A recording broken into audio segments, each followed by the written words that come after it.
Okay. I need it. Should we get started? Let's start with let's start with the sponsor. This is a cool one. I'm really excited for these guys. This has been super fun. You start.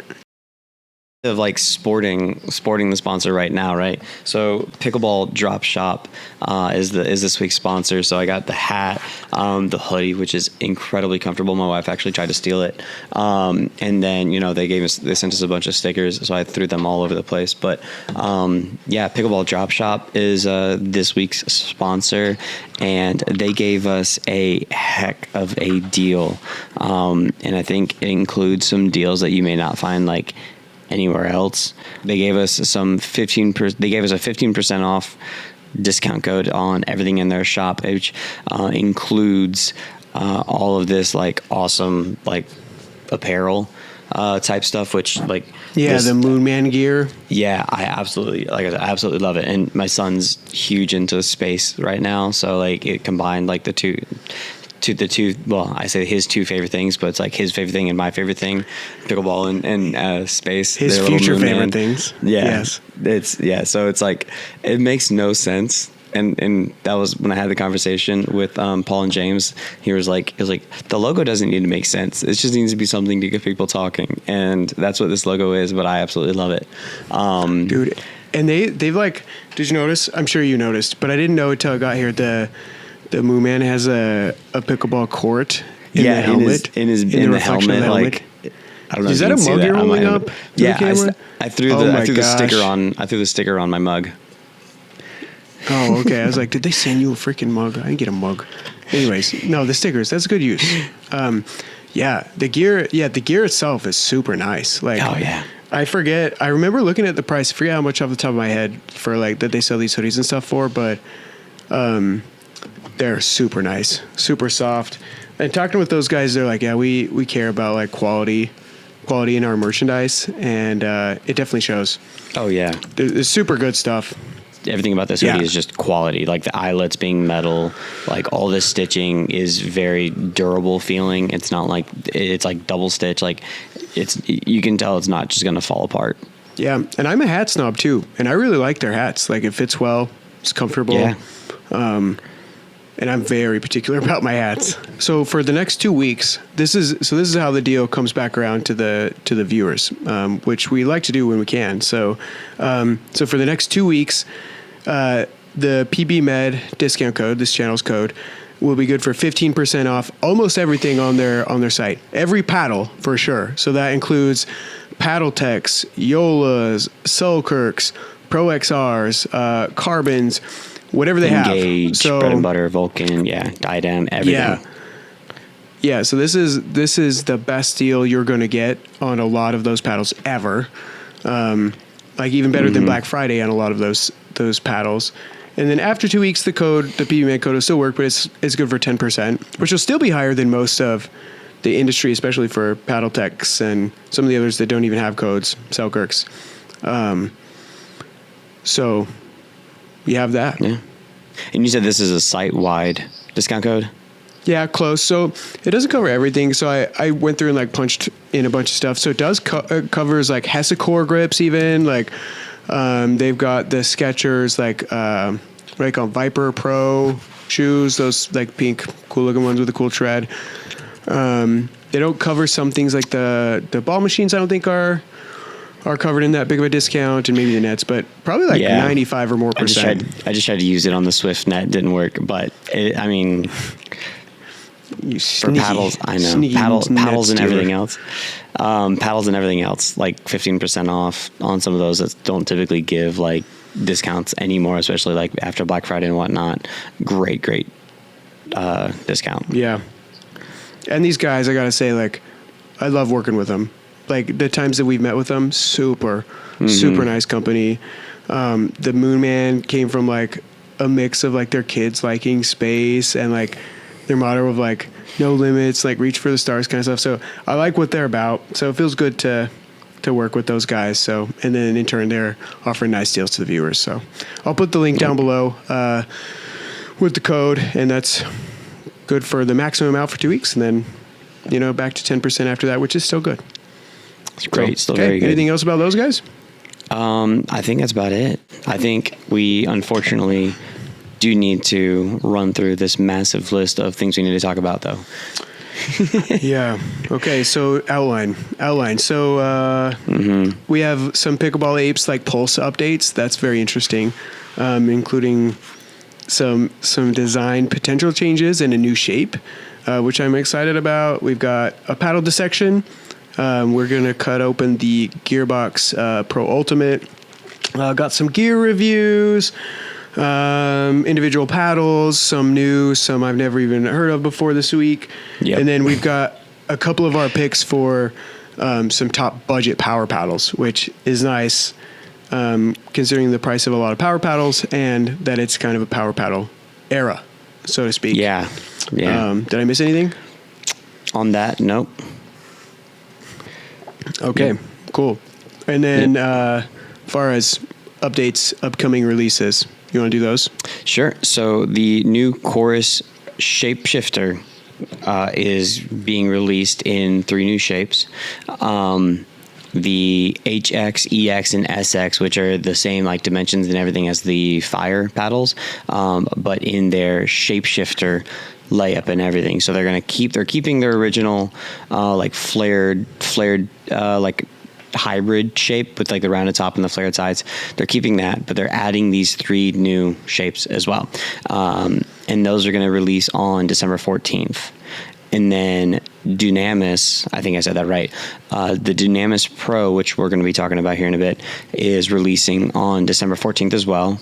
And then also the Stinger MC3, which we're also going to be talking about on December 14th. So all 3 of those paddles, all 3 of those are going to be releasing on December 14th. The 3 new shapes for the Shapeshifter, the Dunamis Pro, and the Stinger MC3. Yeah. I think the Dunamis and Stinger are a little bit approximated just based off of USA EPA approval, to my understanding, which I don't foresee any reason why they wouldn't. Wouldn't be approved unless there's some like measurement differences or whatever. But yeah, other than that, yeah, that's they're all like on the same date there. That's I thought that was really funny. Okay.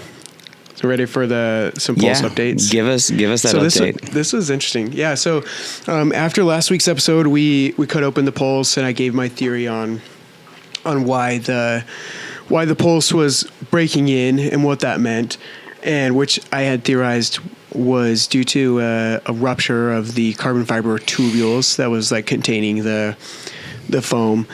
And so then I talked to Ivan about it afterwards because we cut that open and kind of looked at it right before the podcast. I didn't really have time to even ask him, what he had thought, because he's cut open one too, a broken in one. So anyways, I talked to him after I got over being sick, still in the process, but he basically was like, yeah, like I think so as well. From what I can see, it looks like the other one that I've dissected, the tubule breaks open. So the problem is like Ivan's background as an engineer, he doesn't like that. He doesn't like that it breaks, over time. That is, he has a design and it's designed to do a thing and then the thing breaks. But the problem with that is that everybody seems to like that and everybody seems to want that. And it's like that mission failed successfully meme. Yeah, exactly. That's exactly right. Yeah. People are like, don't you dare change it. In fact, when I heard he was going to change it, I bought another one of my own. I was like, no, I love this. So I bought another one. I was talking to someone who got rid of their Pulse V because they were like how poppy and powerful it is, and then they heard that it like actually like breaks in a little bit and then gets much, and he's like, I think I sold it prematurely and ended up buying another one. Yeah, we talked a little bit about that last time too. Yeah, that has definitely happened where people will take an initial impression of that paddle and it happens to other paddles and then they sell them before like breaking them in fully, which this is like before breaking them fully. Yeah. But yes, to their maximum potential. So anyways, he's like, yeah, they basically, you can think of it like the analogy you use, like rolling a joint, right? Like you roll paper or rolling a cigarette or whatever, you roll it and connect it. And he's like, what we're doing is kind of taking it almost to the connection point, just about right there, and adhering it. And then what it looks like it does, because it's almost a clean break when you look at the pictures. Yeah. We were adhering it there, and it would break. So he's like, so now what we've tried is overlapping it further, not just to where it meets, but taking that lap further, a certain number of millimeters or whatever, which I think would take that break-in away. Because for how hard it is to break it in initially, with basically no overlap, if you overlap it, it will take it away. Like, I don't see that you're going to like expand that foam millimeters to break it in further. Yeah. Yeah. And I mean, so it's always going to break. Like, if you have like a weld or something like that, it's always going to break like at the connection, right? If you overlap and weld throughout, then it's going to be a lot harder. So the thing is, he's like, well, we know what we should do from an engineer standpoint, but should we do it? Like, the people don't want it. So that's TBD. That's to be decided. But one cool thing is, people have asked about just a normal, because they have the E, which is extra elongated, just a normal elongated shape, like 16.5 by 7.5 inches. And he threw a picture up on the Discord and was like, what do you think? Like, should we do it? People were like, oh yeah, let's do it. So when I talked to him, I asked him how serious he was about doing that elongated shape. And he's like, well, I've got some coming in now. So he's going to send me one. It should be here next week. He said I should have it by Thursday. So we'll have a Pulse elongated, not extra elongated here. And that's planned to be released end of January. Okay. As long as things go according to plan, and he figures out what to do with the tubes, either breaking in or not, or whatever. We'll see. Yeah, we'll see. So if you want one that has that nice break in and gets softer, go ahead and buy one now. Yeah, I think the ones being sold now, they're not overlapped. So I feel like they're not going to do it, and they're not going to do it. People don't want to do it. We'll see though.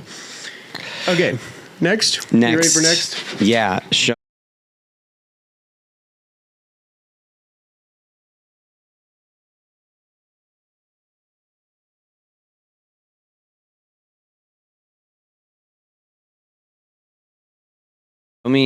me this dissection.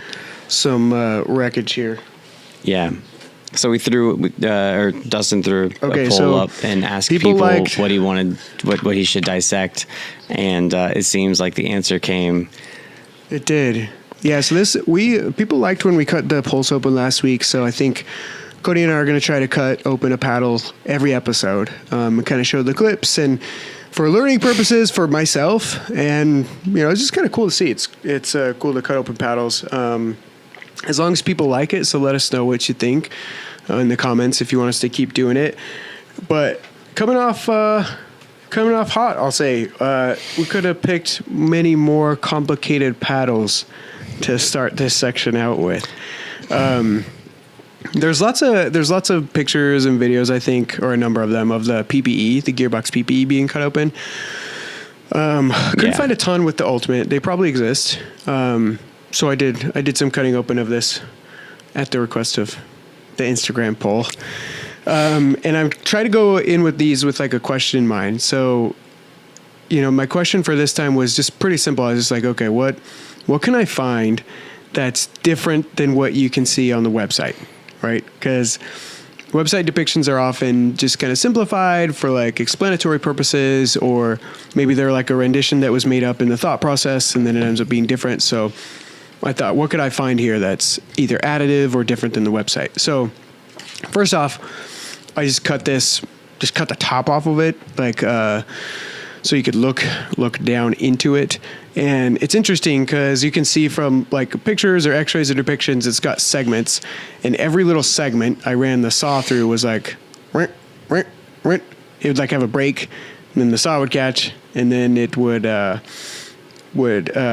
break through the next rib segment, and so on and so forth. So I just got a quick question. I just got a quick question for the boys. What brand power tools do you use? Oh my gosh, the cheapest kind. Let me see what it is. You know what? Craftsman. What do you think of a Craftsman? I mean, they're not bad. Jigsaw. They're established. I would say they're one of the like they're like the cheaper like name brand or like the like store brand or whatever, right? I bought it from Lowe's. Yeah, I'm pretty sure Craftsman is like the Bought it from Lowe's. I think it's the Lowe's store brand. Yeah. And well, I mean, then- I'm not working on a job Or site, Cobalt is the Lowe's store brand. I don't know. Yeah, Craftsman's not bad. I'm partial to Milwaukee. so I was gonna say I did construction for a bunch of years growing up. We did steel buildings. I used DeWalt for the most part. Okay. Yeah. Anyways, we As long digress. as it didn't say All right. Ryobi, but anyways, yeah, digress. Okay, so Craftsman is taking apart these paddles for better or worse. Looking down on it from the end, it kind of like looks like what you'd expect. I didn't know, so I knew there was like little foam segments in it. I didn't know what separated those foam other than maybe petitions, but there's like this black substance that's kind of squishy, which I'm taking to be their like vibration dampening component, which, you know, if you press in on it, it like leaves an impression and kind of comes back. It's probably just some other sort of different foam, you know, some expanding foam, different than EVA. So, you know, that's not too wild, but cutting the front off of it, when I started cutting pieces off the front so I could flip it open, I think that's when things started getting a little bit interesting, because, well, first off, I can see impressions of lines going horizontal in addition to the vertical ones, and you can see like on John Q's most recent review of like the Hyper, you can see X-rays there, and you can go on and look if you want to see those. But you can see X-rays of all three of the Gearbox models, and it pretty clearly shows there's horizontal, you know, breaks. But if you just look at it here, like it's not easy to see like what exactly is separating these horizontally from vertically. The vertical channels are easy to see, the ribs. I really, to be honest, I dug through a bunch of these little parts. I don't see anything that's separating them horizontally, and maybe I'm missing some super microscopic something. I don't know, but I don't see anything separating them. So that's one thing. I don't know what to make of that really. But and then another thing. So there, not only is it separated by these little like carbon fiber petitions, which reminds me a lot of the Pulse series actually by Pickleball Apes, but these ones, like the tubules they have in those paddles, but these are much thicker feeling. They're much more rigid feeling, the ribs in these, but it goes kind of like rib, and then between each segment, there's like these extra black pieces of foam, almost kind of like what you see in the bigger segment on the edge, like the dampening. So if you like, I kind of burrowed out one of these little segments, took all like the EVA looking foam, the yellow foam out, and it goes like space or where the foam would be, then kind of this like white cloth looking thing, and then another piece of that black little foam, expanding foam segment, and then a rib, and then space. So foam, white fabric, expanding foam, rib. So didn't see the segments, those little extra black foam segments on the website. So there's one. And then just dissecting further, I thought it was interesting. I cut off. So if you take off the grip, truly it's true like unibody design. Like there's no break. There's no, the butt cap even of the paddle is like all the way on. It's part of the face. Yeah. Whereas some of the butt caps are like added on. But if let me grab the PPE, because I obviously cut open the Ultimate. It's got, so the wrap that they put on, because it's edgeless, the wrap that they put on to cover the edge and kind of mold, that continues down into the handle, and then kind of becomes, encases the handle as a whole, and that's what the outer shell of the handle is. Yeah, and then when you cut it open, if you cut it open horizontally like I did, you see it's pretty much pure foam in the handle, just like the PPE from what I've seen in other videos and stuff. It's got some of that fabric. If you look really close, you can see the lines of the white fabric in there that is probably just, I don't know, sort of like the rebar of cement, but for this, I imagine, just something to grab onto. And then cutting the face off, or cutting off the front of the handle, you can see even further like it's just pure It's just pure foam in there. Foam in a case. That's all. No honeycombs. Like there isn't any honeycomb in the face either. So that's interesting. Not a surprise, but that was interesting. So, and then even before that, actually, I didn't mention the. It's got this. So some paddles have like an insert around the handle to kind of like give it its shape. First off, it doesn't need that because it's already its shape because it's molded. But it has this plastic encasing where it's just got two halves, which is very brittle actually. Like I try and peel it apart and it just like busts off a bunch. But thought that was interesting. No inserts, just one piece all the way down. Very strong. Hard to cut into the face. The handle was easy to cut into because once I got through the outside, it was just like cutting through foam. But so I guess my points for to answer my own question of what I could find that wasn't on the website. First, those little inserts, the extra expansive foam pieces in between the EVA and the rib in the face.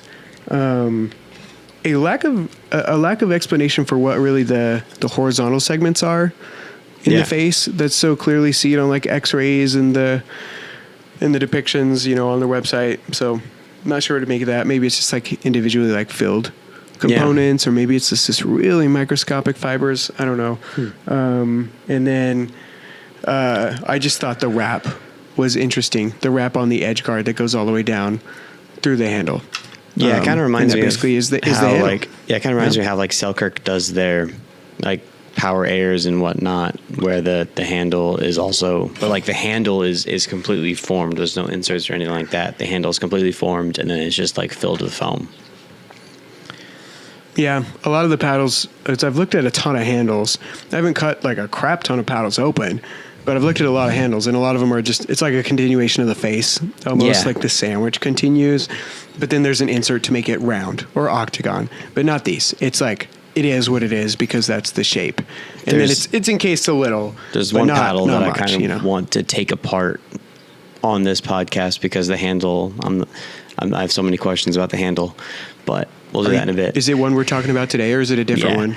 Yeah, it's one of the ones that we're talking about today. I kind of want to I'm just going to take it apart so that we can see the handle. Okay. Yeah. I know which one you're talking about. Yep. We'll get there. I have a lot of questions. I just have so many questions. You know what? If I had more time, I was going to do that too, because I'm like, what the heck is going on here? All right. Good? All right, yeah, let's move on. I'm excited about this next topic. Bags.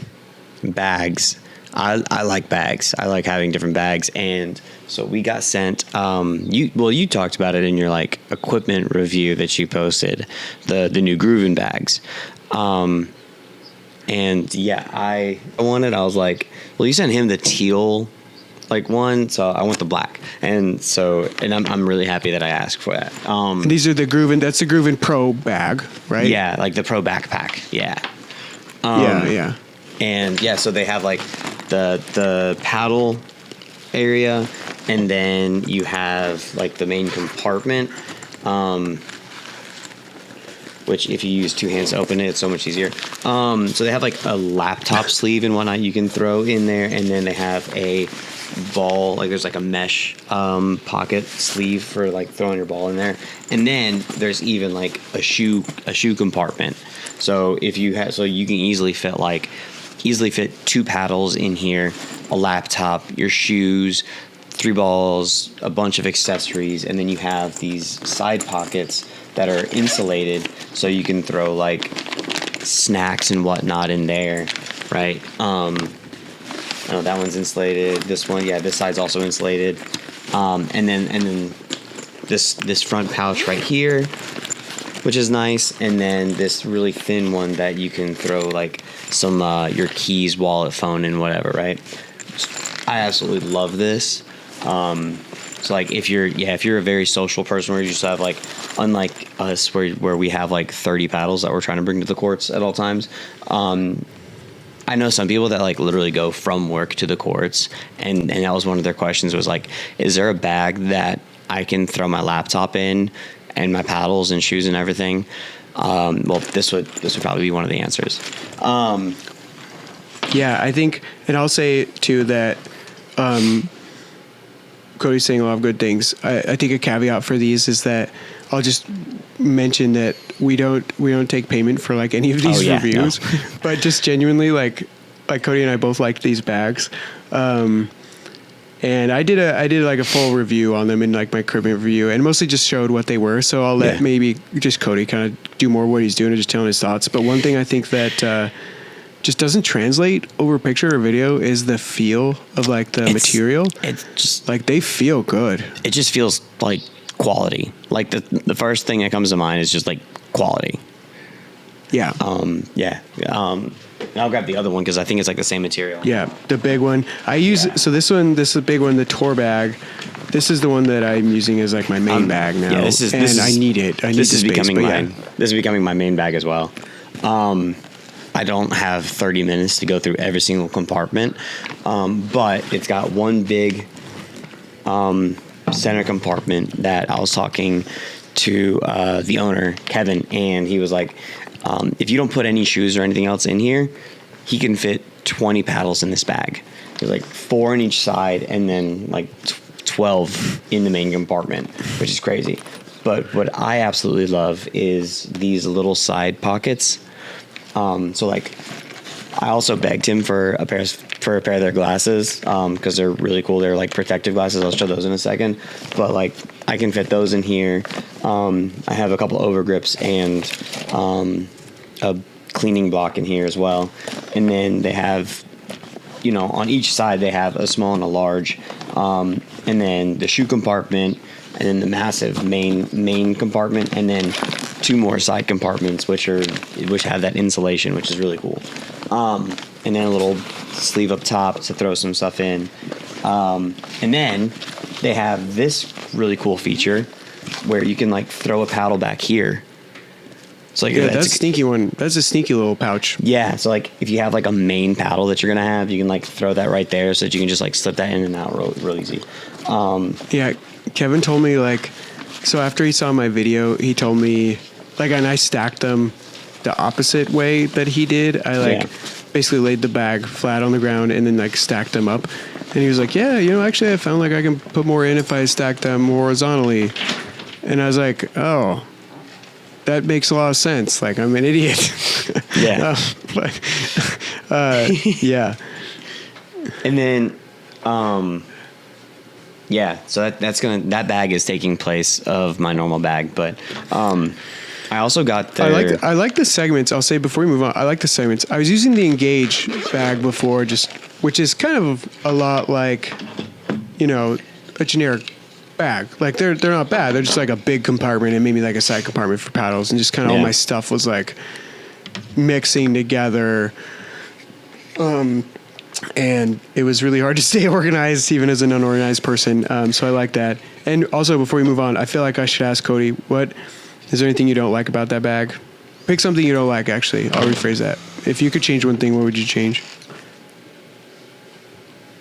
The fact that it's only got one hook. I don't know. Why? Two hooks? So other bag that I'm using has like the 2 hooks on the side, so it's like very stable if you're getting something in and out. So with the one hook, it's... Yeah, with the one center hook, when you're trying to get something out, the bag will just like swing a little bit. So like if I had to change, that's my only negative. If I had to change one thing, 2 hooks. I don't know. Give us 2 hooks, Kevin. Where's your shortness on hooks, Kevin? No, that's not bad. Yeah, that's fine. That's fair. Okay. Making me laugh. I actually haven't seen the glasses. You wanted to talk about the glasses? Yeah, I mean, just real quick. Yeah, let's hear them. Like, look at those things. I mean, they're... I don't know. I put these on. My wife's like, "Are you getting ready to go? Are you getting ready to go skiing or something?" They're like rated for protective glasses and whatnot. So these are like the polarized ones, and then they have like the these are the just like tinted ones, but they're like rose colored. So they actually make the ball a little bit more vibrant. The red contrast, like you can see the ball a little bit better. Yeah, I wondered. Yeah, which is pretty cool. Can you change the lenses on those? Yeah, so you can like swap them out with these. Okay. Yeah. So these are the polarized ones. So if you're playing in like a really like bright sunny day, you can just swap them out. I haven't done it yet, and like honestly, I'm like, I'm afraid that if I do it for the first time right now, I'm gonna break them. So I'm not going to. Don't do it. Don't break them on live. YouTube television. So, but you can just swap the lenses out and for whatever you need. So I think that's really, really cool. Okay, I also have, and to show that we're not favorites, I also got the Chorus protective glasses sent over to me. Holy shit, Cody, you're full of surprises today. These are super cool. So these ones are a little bit like, they're a little bit more sleek. So if you want something that's like where they're not as like big bulky as those, right? They're also photochromic, I think that's how you call it, where the level of UV exposure causes them to tint. So if you're playing so if you're playing like first thing in the morning and the sun's like not quite overhead yet, they like auto darken kind of. Exactly, they'll be clear, and then as they get exposed to like the sun and the UVs, they'll darken up a little bit. So I thought that's do really either cool. of those have glasses inserts for people like me? I don't think so. Okay, all right. Yeah, to be explored. Stop being blind. That's all I got to say for that. Well, I should get contacts, but I don't want to. I don't like wearing glasses to begin with. Anyways, I'll also say like these are probably one of the best deals for pickleball glasses. They're the Chorus Overshield. I might be remembering wrong, but I think they're only like $30. I'm gonna fact check you. Do it. The Chorus Overshield. Okay, Chorus Overshield. Oh, Cody, you ain't sack. $35. 35. Oh my goodness, I'm so sorry, people. $35. That's not bad. That's sorry. pretty good. I mean, for your eyesight. Yeah, if you want to see. I think they're great. I've actually worn those a few times, and they're really comfortable. And I mainly wore them as like shades because it was bright, and they're just super comfortable. Dude, I'm actually really excited about this next topic. What's next? Which ones? The grips. Oh yeah, dude, these are sick, man. So this is wild, dude. Like, so he showed me these a while ago, and so the Ethos replacement grips. The concept is. Do you have one you can hold up? Yeah. So, I have one. I'll hold up. I have one in the box. So straight from the box. Where am I going? Oh, here we go. No, yeah. And then I have one on a paddle. You got okay, yeah. So it's kind of hard to see, but the grooves in the in there, like it's similar to the Hesacore, where it's like the silicone that you put over. You tear off the original grip, and then you put this over the paddle handle, and then you put a grip over top of it. And it's what I love about it is it has like the defined grooves of where to put your fingers. So like you'll grip it the exact same way every single time. Your fingers just fall right into place. So yeah, you can kind of see it. And then on the sides they're a little bit more like accentuated. But also, like, did you notice that with the grooves? So I noticed they're directional, yeah, but they're aligned such that they can work for both right and left-handed people. Yep. So if you hold them one way, it fits your fingers, but if you were to hold the opposite side, it wouldn't. So that's like it works for a left-handed person as well. Like, yeah. And this follows the same like direction like as the normal grip of a paddle would go. Did you see that? Did you notice that? I did notice that. Like the first time I was feeling it, I didn't catch it well, so I didn't catch it at first. And then I was like, after I put it on and I was like gripping it and I was like spinning the paddle and I was like, wait a second, this feels awkward. And then I did a half spin and I'm like, oh, that feels better. Awkward. There's a and then I noticed that like on the sides, like I said, they're going this way and then you spin it and now they're going that way, right? So you're not like you might change grip, but you're not flipping halves of the paddle like in the middle of a game. So once you like start the point and you're like in the right grip, you're fine. Yeah. And it feels so like it's very comparable to the Hesacore, except for I like it more because the Hesacore is kind of almost like random in the way that like the holes are. But these like feel like they fit like the way that my fingers want to go, just a little bit better. Yeah. And I don't know. I'll be honest. I don't know what the deals are like on Hesacore grips. 1-to-1, I think they're the same price, like for $25 or something. But like 2 is like they go down to like $20 each, and then 3 is like a little bit above 15 each for these Ethos grips. So that's cool.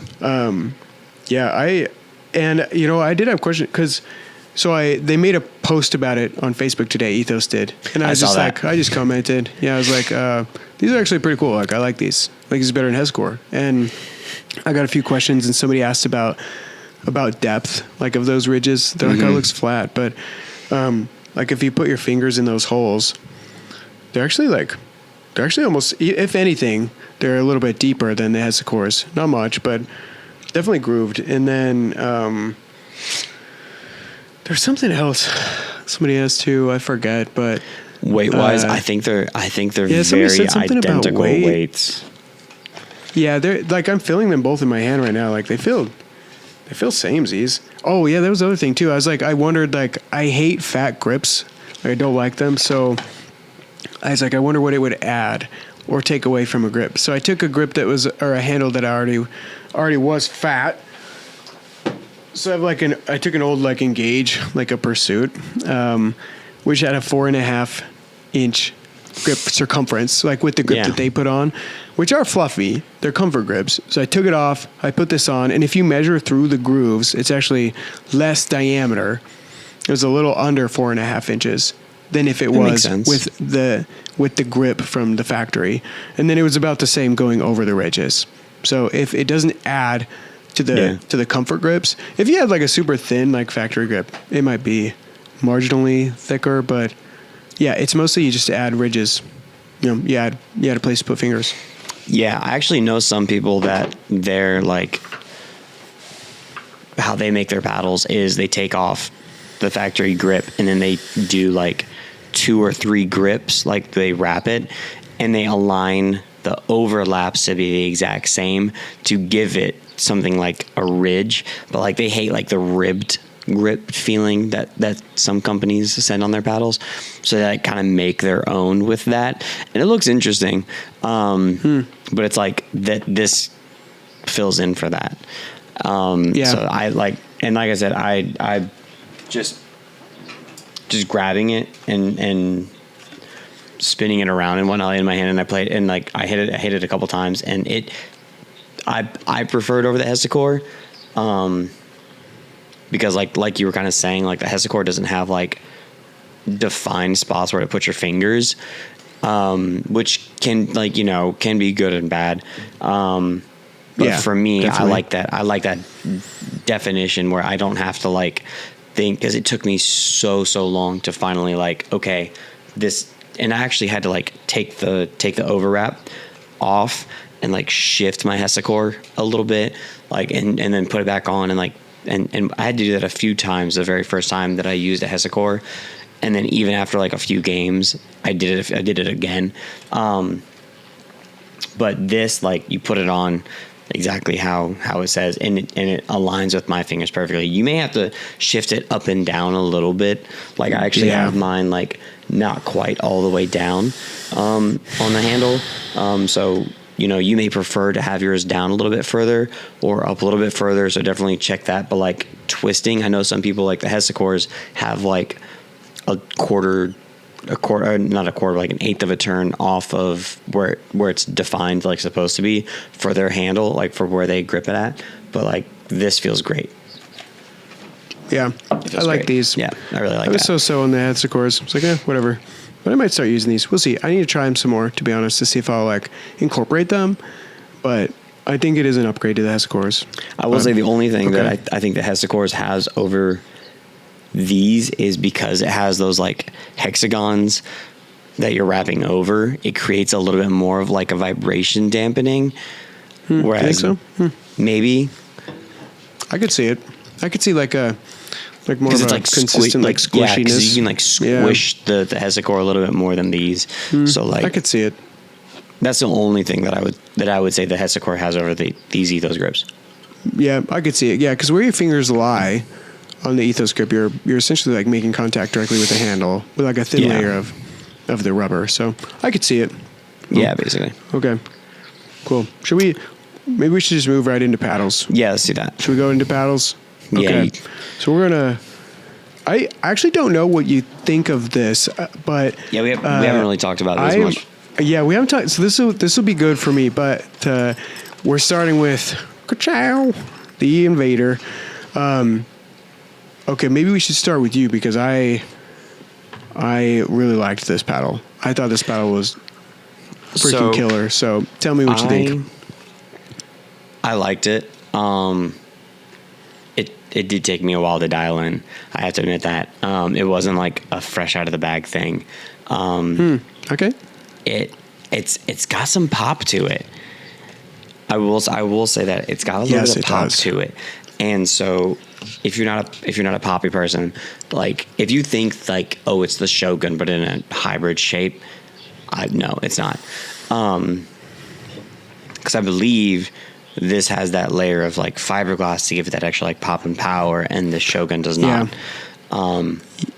So yeah, it's got a little bit more pop and power, which is surprising. It's surprising, right? Because you think like usually the elongated ones hit harder, and they're typically the more power oriented ones. But the construction differences of this made it such that this is definitely the most poppy paddle, I think. Well, I don't know. I actually haven't hit the felt in a long time, so I can't say that. But for sure, it's more poppy than the Shogun. Yeah. And it has the titanium type dampening effect to it and whatnot. So, all right, yeah, go on. What's weird is I preferred playing singles with this.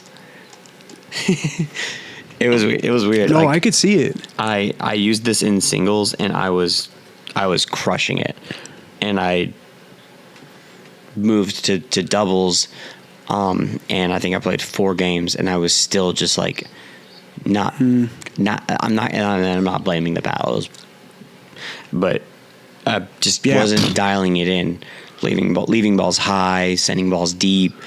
It just like it wasn't getting that like what I was expecting it to be is probably how it is, because like I said, it's got that extra pop to it. But it's also got great power. So like drives felt wonderful. So shake and bakes were nailing it. But typically my game revolves around the net. So getting it in the net and then dinking it out, moving the opponents around, yada yada, right? But with this paddle, it was a little bit more difficult to do. And then, like I said, I was leaving balls high, and then counters were sailing long, right? Just because the pop was high? Yeah, and I had to make sure to, like, when I was countering, it was just like a light punch, not a full counter. It's like, it is a great paddle, and it's a very offensive paddle, and if that's what you want, this is a great paddle for that. And I gotta say, the spin is really, really good. It was absolutely ripping the ball with spin. That basically sums it up for me. Yeah, I think it's probably good to put it in like a little bit of context too. So I kind of expected it, looking at it and knowing like, oh, it's like, polyester or titanium, whatever, and it's hybrid shaped. I kind of thought it was going to be like a double of the J2 Ti. I kind of expected it to be a little softer and like, Bread and Butter has their like awesome marketing, so it's going to like look cool, whatever. But like I was right away surprised with like the extra pop that it had. Yeah. It's like, but for relative context too, I would say like, I wouldn't call it a overly poppy paddle. It's definitely all court with some good pop. I don't even know if I'd say like leaning power. I'd just say it's like an all court paddle. But like if you've got the chorus fires that are very poppy in like a non-Gen 3 kind of way, then you've got, down in like the all court good pop, the Bread and Butters, and then you've got the J2 Ti's that don't have like a ton of pop. There's a little, but it's not like, holy crap, I need to think about this to control it. That's kind of, I think, where the Bread and Butter lands. What do you think? Yeah, it's the Invader is like, it's definitely like, I want to say all court leaning power just because of the fact that I would not put it in the control category at all. Yeah, definitely. You definitely can't do that. And I think so. But I would consider it an all court type paddle. Yeah, and it's got great numbers. Like the twist weight is high, the swing weight is like very manageable. I haven't calculated like RPMs yet, but they're super high. Like I didn't play tennis, so I don't have like tennis slices or whatever. But I was literally like just hitting these like little like cuts, drop shots at the net, and they'd like go over the other side and like change direction just off the ground. Yeah, which usually does not happen for me unless it's like really good abrupt spin, right? So I was like, oh hell yeah, I'm like freaking cutting it today, you know? Yeah. And everyone who I've had try this like feels a pretty similar way, but yeah, surprising paddle. Liked it a lot. Yeah, like I said, I really liked it. It's got a good feel to it. It's just, and I typically like pop, but I've been getting used to the Vatic Saga, which is like, it's different. It's different. It's like similar power levels, but the Saga is a lot more plush. Yeah, I agree. Yeah. Curious. Have you hit all the bread and butter paddles? The I've the hit Loco back in the day. I've only hit the Fat Boy a couple of times. Fat Boy. But it was like basically what you would expect from that like wide body Kevlar. A little bit extra pop, but what do you? I don't want to lead you into the answer here. What's the best one? What's the best? Do you think they have a best one or your favorite one? It doesn't have to be this. Mine's this. In my opinion, mine's the Invader.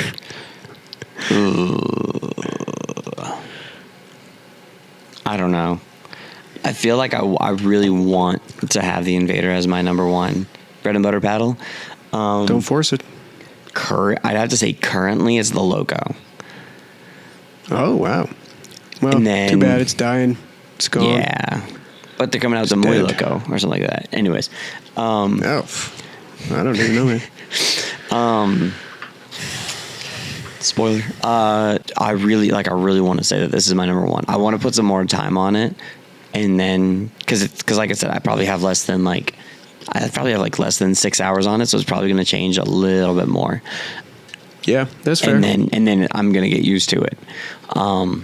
So like I feel like this could be my number one bread and butter paddle, but sure, just need to get some more time. Well, on it's not. You already said no. You can't take it back now. You already said Loco. Sorry, Doug. You already said the dinosaur. Sorry, the Loco's really good too, though. Oh, yeah. Okay. All right. Time back in. We've got sauces. From the kitchen. Okay. So I've got the OG Loco. I think this is their first sauce, and then the Shogun sauce, and then I was telling Cody I will take the blame for busting my Invader sauce, so I'm going to try not to eat glass. But I either dropped it or stepped on it or something. But it's here. So what ones do you have? I just have the Invader and the Shogun.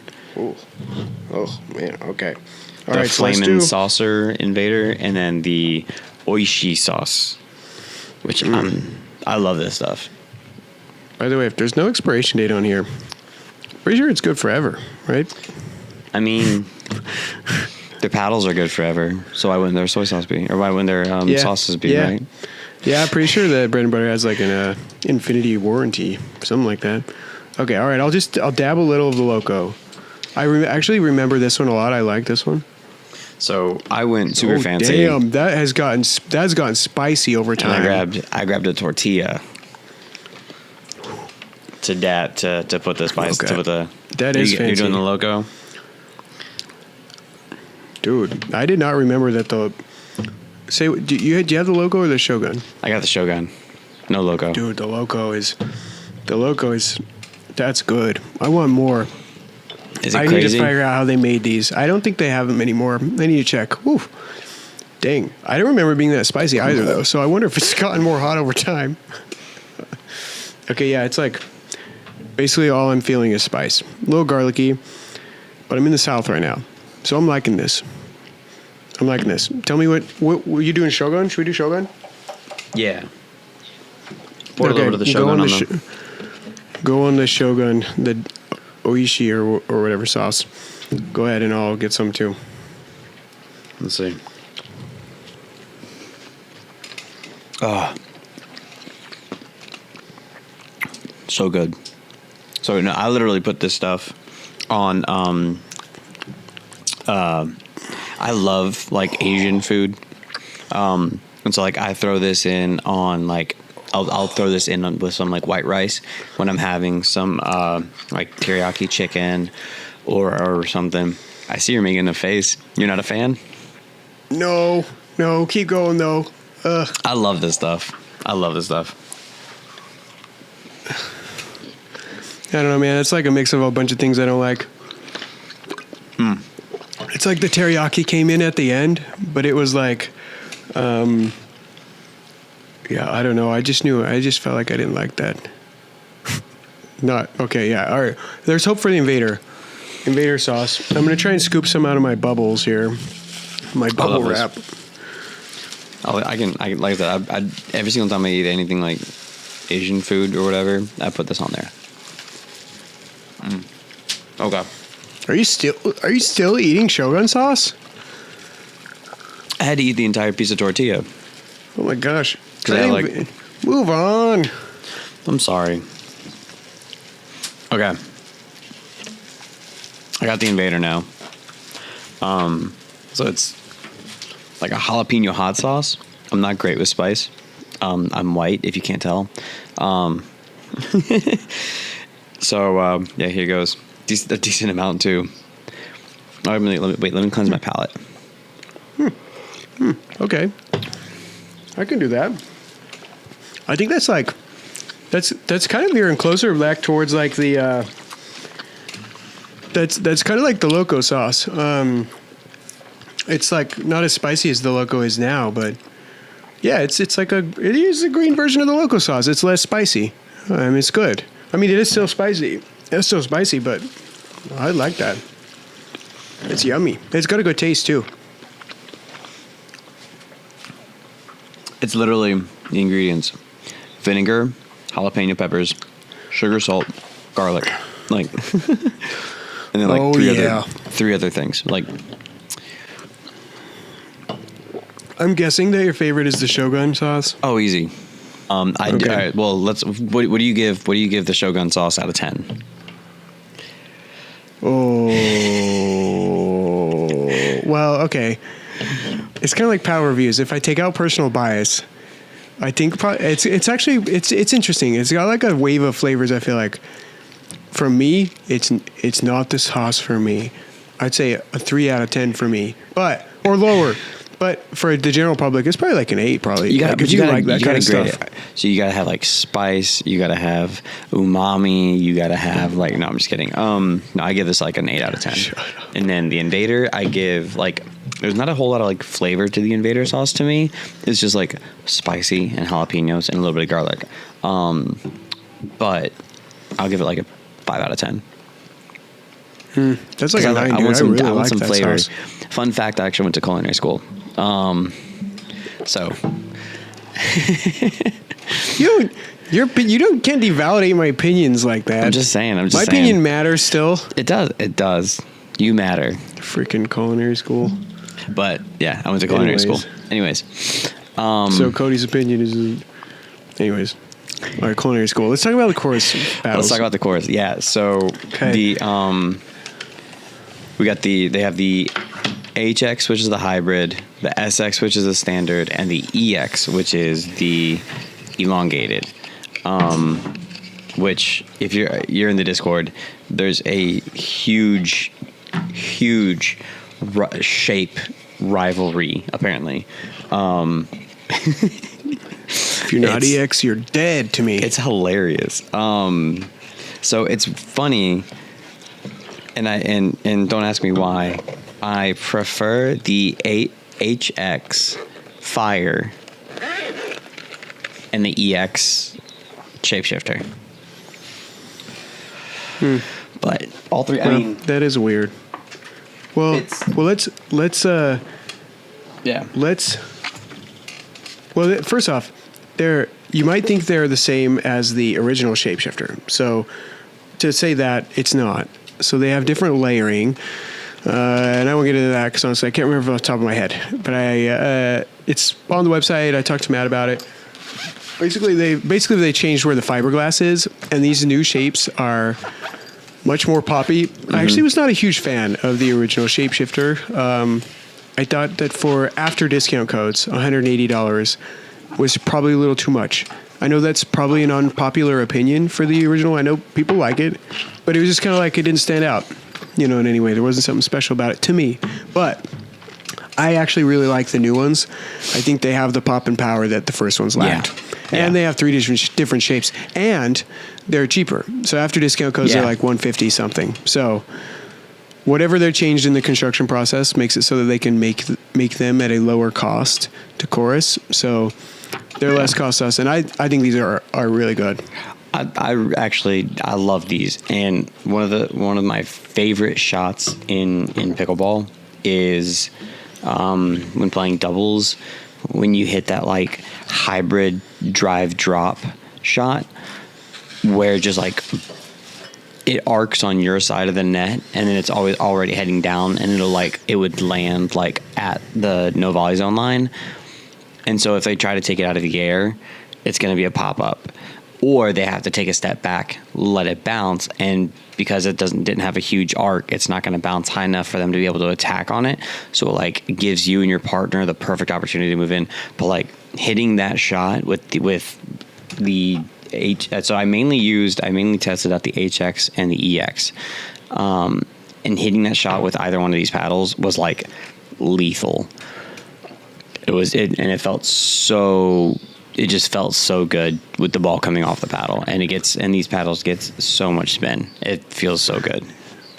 Yeah, I haven't found anyone who's tried these who I've tried them that hasn't liked them yet. Yeah. And I really do I kind of thought they'd be the same price as the first Shapeshifter, which I'm like, God, you're really pushing that $200 mark. You got to be really good, which they still would be better than the first Shapeshifter. But with the price reduction, I'm a big fan. I think these are going to be like wildly popular. I know they're keeping the original shape. People will ask that. They're keeping the original Shapeshifter for a while.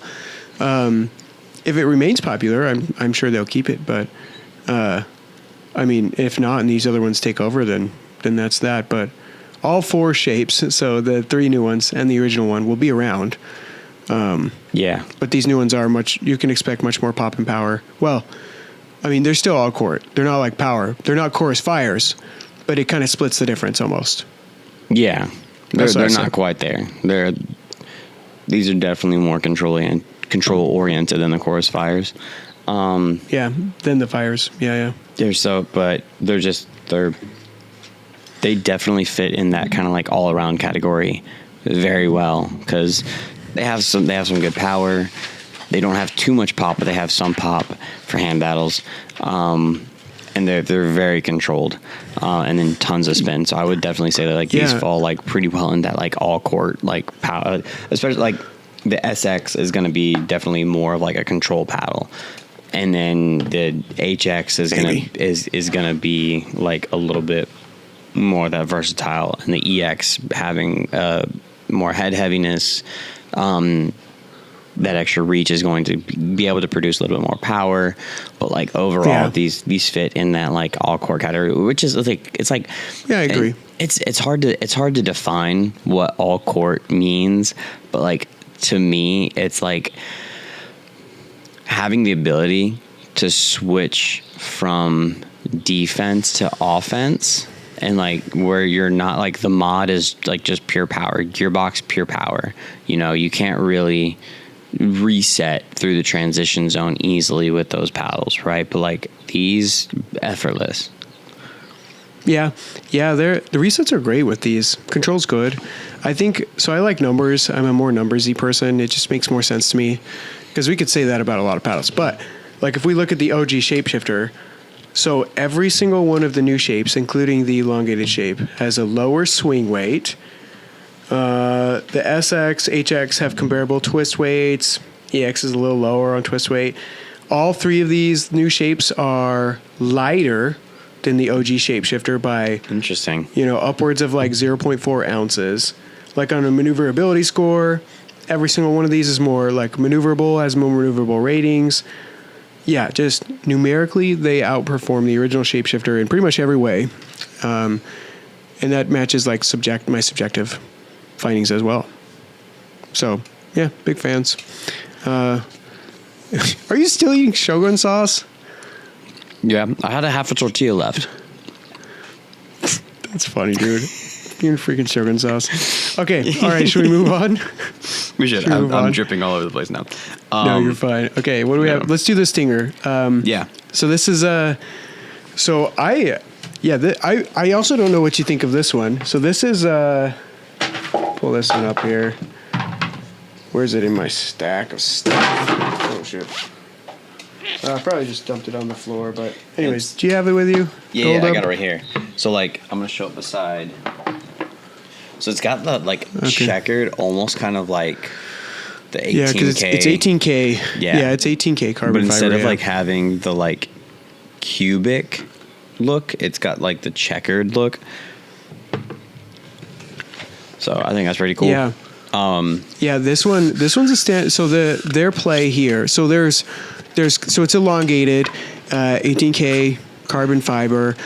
So there's two kind of trains of thought when you're making paddles. One is you can make a paddle that's a little bit lighter. Maybe the sweet spot's a little smaller, but people can always beef it up. Like they can always lead tape it up. Then you run the risk of like, well, people aren't going to do that. They're going to try it and not like it. And then there's the spectrum that's like the other end of the spectrum where you want to make it where it's going to play really well from the start. People are not going to need to like weight it up. It's going to be like stable right off the bat. But maybe people who want lighter paddles are not going to like it as much. And that's what the Stinger is. So this is the only elongated paddle that I've ever measured with freaking sauce with a twist weight over 7. So the twist weight on this guy 7.06 from what I measured. And like I said, I've never had a stock twist weight on an elongated paddle over 7 before. After lead tape, sure. Yeah. And I mean, it kind of played that way. Like it played like the sweet spot's really, really good on this. And it definitely played where it's like an off-center shot wasn't completely jarring and it felt like the paddle was twisting out of your hand. Yeah, it has a great control for an elongated paddle. Yeah. I mean, it's still elongated too, so it's not. You shouldn't expect like a wide body sweet spot, but it played like it's one of those that I picked up and played really well with, like right off the bat, and I didn't need to add lead tape to it, and I just felt like it was there. Yeah. The other side of that is I've had like a lot of people try this, and if I hand it to somebody who's used to playing with like a really light Gen 3, like a YOLO 3S or a Mod or a Ripple or a whatever, and they're used to that light feel, they probably wouldn't like it. Because it's kind of akin to like the Nexus Pro Star or that Franklin Tour, whatever it is, or some of the more like robust elongated paddles where they're also on the more stable side but a little heavier. It's not overly heavy. What did yours come in at, stock weight and swing weight? Let's see. Good question. Did I write? Yeah. Stock weight. So it was only 8 ounces stock, so it wasn't grossly heavy. But then swing weight was 122. So usually when I lead tape my paddles up, I'm like pushing 130, and I know I'm probably an outlier. But if you like the 1-teens for your swing weight, it's probably going to be a bit heavy. But this was it's 122, so it's elongated swing weight.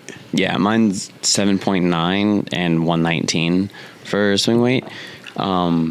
But like, I mean, I would probably say after you add, if you always add like an overgrip to your paddles, after you add an overgrip, it'd probably be closer to like 122, 121, 122 area. So yeah, if you need it to be like the lower swing weight, yeah, it's probably going to be a little bit too high for you. But like, I like in the review, how Thomas kind of put it. for him at least. Where he's like, he and says the community it's like, reviews coming up, you mean? Yeah. Yeah. We haven't shown that yet. We will. But he's like, yeah, it's a little bit more head heavy. So like, if you're a singles player, it'd be a great singles paddle, which kind of like would say like, what's the retail? What does this go for? So it's 150 before codes. After codes, it's it's a 10%. So it's like 135. But so I mean, like if you would consider that budget like a good power singles paddle in that area. Yeah, and it's funny because Dunamis falls into that category. He was playing with the mod, and now he plays with the Chorus Fire, both light paddles. I don't like outside of the Pickleball Apes. I don't really play with the Gen 3s quite as much. I actually thought this was a great doubles paddle. The control was good. It's not overly poppy, but it's a paddle I can swing hard and hit hard, and then also control because the pop wasn't too high. The pop was like on the medium to medium low, I would say, area. So for people, I'd say this is like if you want an all court elongated paddle that's going to come ready to play at like $135. Yeah.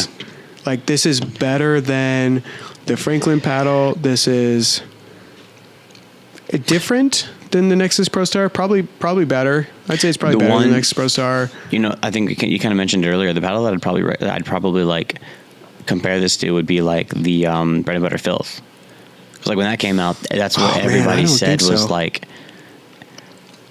Because it sounded like it seemed like when that first came out, everyone was like, "Oh yeah, it's so head heavy, yada yada yada." Which I think this is even a little bit less head heavy than the Filth. But or am I thinking? You might be thinking of something else, man. The Filth was actually pretty light. I thought it was, but some people were saying they felt that it was head heavy. Maybe not. I don't know. But yeah, people were saying that the Filth felt head heavy, which to me it didn't. But it was just like it was that it had a lot of power behind it, but the sweet spot was so good where it's like resets were a breeze, and it didn't feel like it was going to just completely flip out of your hand because it had like the weight behind it for whenever you were doing like any blocks or resets or anything.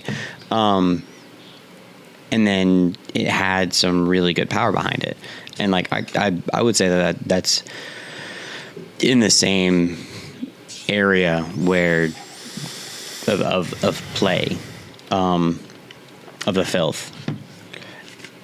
But I mean, like I said, I haven't I don't think I've played with the Filth it's an for at interesting least like take. 3 or 4 months. So yeah, it's been a while. Filth's not new, but it's a good paddle nonetheless. At a good price, good all court paddle. Hard to say bad things. If you want a light paddle, it's not wildly light, but it's good. Yeah, if you're used to playing with elongated, it's great. Yeah. Okay. Anyways, I think we have the amped Spectre next. I'll let you start. So I'm gonna start off with this. Actually hitting it, I didn't mind the feel of it. It felt okay when hitting the ball. It gets some good spin, but like that's kind of where it stops for me.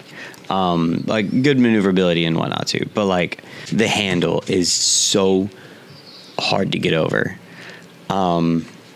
It's like, so that's the side view. So it's and it's not even like, it's fine that way, but like it's so blocky, and the ribbed grip, and then the worst part is that the sides squish in. So like when you grab the paddle, you can feel your fingers like nothing's there almost, and that's it's just you even getting it onto the court, getting an opinion of the paddle is difficult, because just getting it onto the court was like, hey, no, like please try this paddle. And they're like, I don't like the feel of the handle, and I get that, but can you just hit the ball around a couple times? So I'll say. I should say, so this paddle's like just north of $50, like after discount codes, right? So to say a bad thing about paddles that are like $50 is a little hard, but there's some work to do here. So I can see you're taking off the grip. This will be interesting. So there's just some work to do, and I appreciate that they're making this a bit more affordable for folks. But there's two strikes here. First, the handle is really bad. It's like, I wonder if it's like because it's so blocky and the exposed like edge of it makes the whole thing squishy. Like when you swing and hit, it's like a whole nother component of what you have to think about, because you can't really feel the ball. You feel the handle squish. Like, and not the side. I mean, the whole freaking thing. Like the two edge, like the face pieces, like kind of squish in and fold in and stuff. So like I can squeeze it right now and fold in what's supposed to be the hard part even of the handle. An exposed polymer core usually didn't even bother me before, but this one, it really does. Yeah, and I think the issue is just the fact that these inserts are so thick. Is there actually inserts in there? Or the pads? They're so thick. Like so they're not like a hard cover like some of those other like Paddletech puts on. Yeah, like I was splitting. Like I was cover. Like opening it up right here, and you can like see through. So like it's as wide as the paddle face is. I don't know if I can get the camera, but yeah, it's like it's as the handle is like as wide as the paddle face is, but like the wrap or whatever doesn't come all the way down, so you just have that exposed polymer, and you can feel like the hexagons and whatnot. And I feel like I'm gonna break it just by like squeezing too much. But then these inserts are just so thick, so I feel like cut down on that. Lay some carbon fiber over top of the polymer on the side, and it's gonna make this paddle so much better. And I mean, it's got the spray on grit. I know a lot of people spray on grit. That's strike two. It's spray on grit. You've got to be like, you got to overcome stuff if you're spraying grit. And there are a very short few paddles, where albeit that like I could reasonably suggest with spray on grit, but you can't have both those things. You can't have both. So I appreciate what they're doing, but you know, if they got to do something about the handle, and you know, the spray and grit's a tough thing too. So I don't know, for $50 I'll take the spray and grit, fine. But you got to fix the handle. It's got to be fixed. Can't do it. Yeah. So it's okay. Anything else there? Thermoformed. It's all that unibody. Like it's one piece, all that jazz. But like, yeah, I just need. I don't think is it thermoformed? I don't know. Like, because the handle's not, at least. I think I might have been reading a description for one of their other paddles, but I thought they said that it was thermoformed on the website. But it's unibody. Either way. Just fix the handle, and it'll be so much better in our opinion. The Saga, which I think I had mentioned that it's the Saga has become my favorite paddle. It's and so I weighted it up a little bit. And I put this awesome grip over it, but I have the 16 millimeter flash long handle version, which the long handle version has so much room for two-handed backhands. Do you have the long handle or short handle? I have the flash, the Saga Flash version, so I don't have the other more square shape version. Yeah. Do you have the LH or the SH? I don't know. I have to look. I'm actually not sure. Yeah, up on the side. I'll double check. Where it says flash right here. It doesn't say anything else. It just says flash. Okay, so you probably have the short handle version. Yeah. Okay. Doesn't feel short. So, yeah, short handle is 5.3 and the long is 5.7 inches. Oh, dang. Okay, cool. And so there's so much room for two-handed backhand on this handle, and I love it. So like I play singles and doubles with it just very comfortably, and to me, like, I think I measured this after the weight and everything. It's around like 127 for swing weight, which is a bit higher than most people want their paddles to be, but to me it feels so maneuverable still. And let's see if I can get it to sit up. Yeah. So it feels incredibly maneuverable for me, even though it's like a little bit higher on the swing weight. What was your swing weight? Say that again. So after adding weight and overgrip, it was either 127 or 128. I'll have to look at it. Okay. Yeah. with your lead. Okay. Yeah. Which is just the half gram coming up the sides a little bit. Okay. And for reference too, so I have the same shape as you. Probably, heck, I don't know, maybe the short handle version. Anyways, my swing weight's 121 stock. So after you added your weight and whatever, but assuming they're close to the same, it went up to like 127. Like for reference. Yeah. Okay. Have you put any weight on anything on yours? Not yet. I've mostly been just doing stock. Okay. Yeah. I added, I mean, it felt great stock, and I was just like, I think I can get a little bit more power out of this because it felt so controlled. Like, it was so soft and everything. I was like, and easy to whip around. So I was like, you know what? I'm gonna throw a little bit of weight on there and see how it goes. And it's not like the sweet spot didn't like open up huge. The sweet spot got a little bit better as well with it, but like the power, like a nice little bump up in power. And it feels so good to me. And like I said, it's so easy to switch from defense to offense with this paddle. And I just absolutely love the samurai graphic on it. But those are my quick thoughts. Yeah, it's interesting. I expected, I maybe just from like some of the other, I expected it to be a little lighter, like coming in with a swing weight of 121. I like that, but I know some people don't. Yeah. It has a similar feel to like the Paddle Tech Engage, like grab, dwell time, release type feel to it. Like it's very reminiscent of that. Probably certainly less power than Paddle Tech's, in a ballpark, like comparable ballpark to like the Engage paddles. I thought it was pretty fun actually. It was a fun paddle to play with.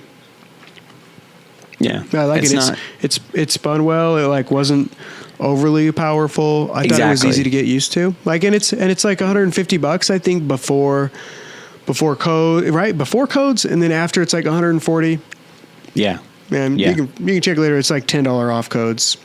Yeah. But that's a good price. It's and that's all I was gonna say. It's not too powerful, not too poppy. I think like one thing that like helps me figure out how I'm gelling with a paddle is like how many service return errors I have. And like I think I might have had like one per game with this paddle with the Saga, whereas like with the Invader it was like 3 or 4.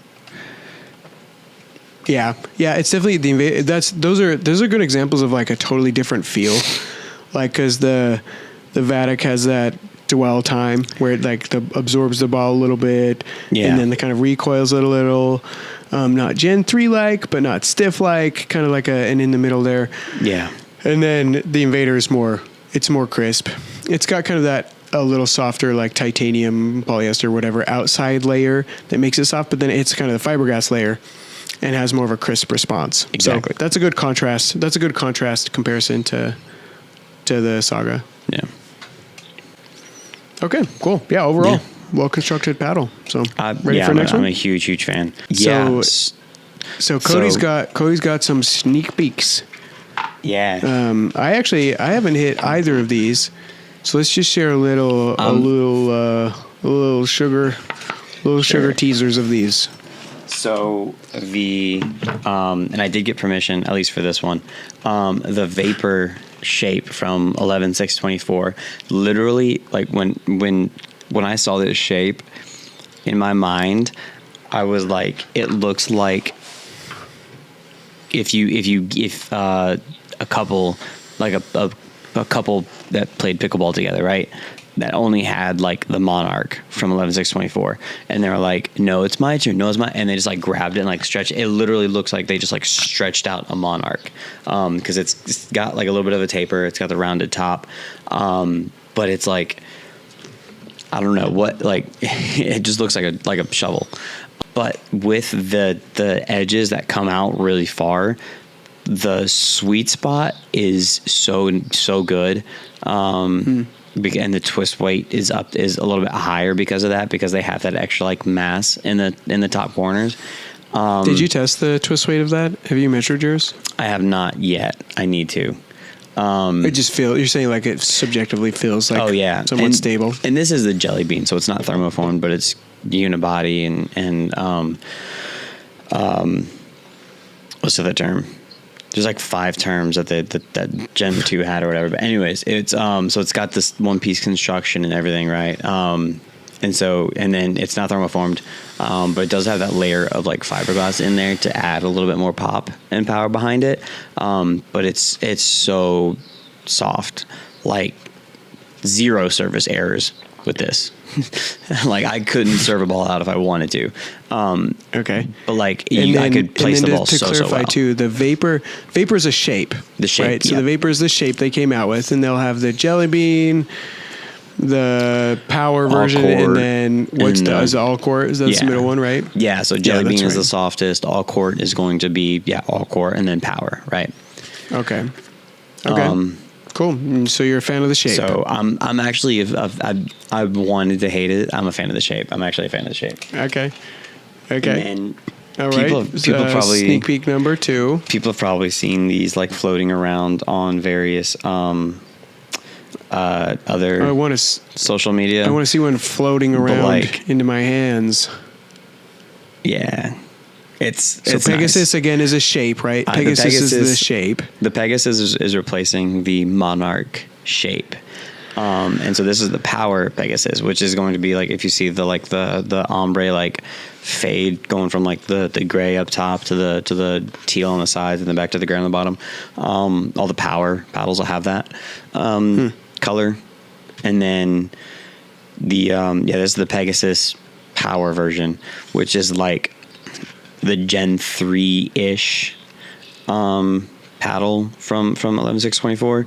Their powers are similar, but like there's a they're not. Do you mean Gen 3 construction or Gen 3 the Gen 3 construction ish, but it's like not quite as powerful, much more controlled. So like I was taking this to the courts, and honestly, I was putting more balls into the net than I was like way too high, and I was just trying to keep them down. But once I dialed this paddle in, and with it being so easy to maneuver because it's the Pegasus shape, the wide body shape, like I said, being able to go from like defense to offense is a huge key for me. Waiting for that one ball that's just floating a little bit too high, and then a simple flick from transition zone comes off hot. So how much harder do you think that this hits than like the all court versions or like the Hirache X Control Pluses or whatever? So if I was going to compare that to the Monarch all court, which is the current wide body name, if I put a power assessment on the Monarch all court, I'd give that like an 8.5.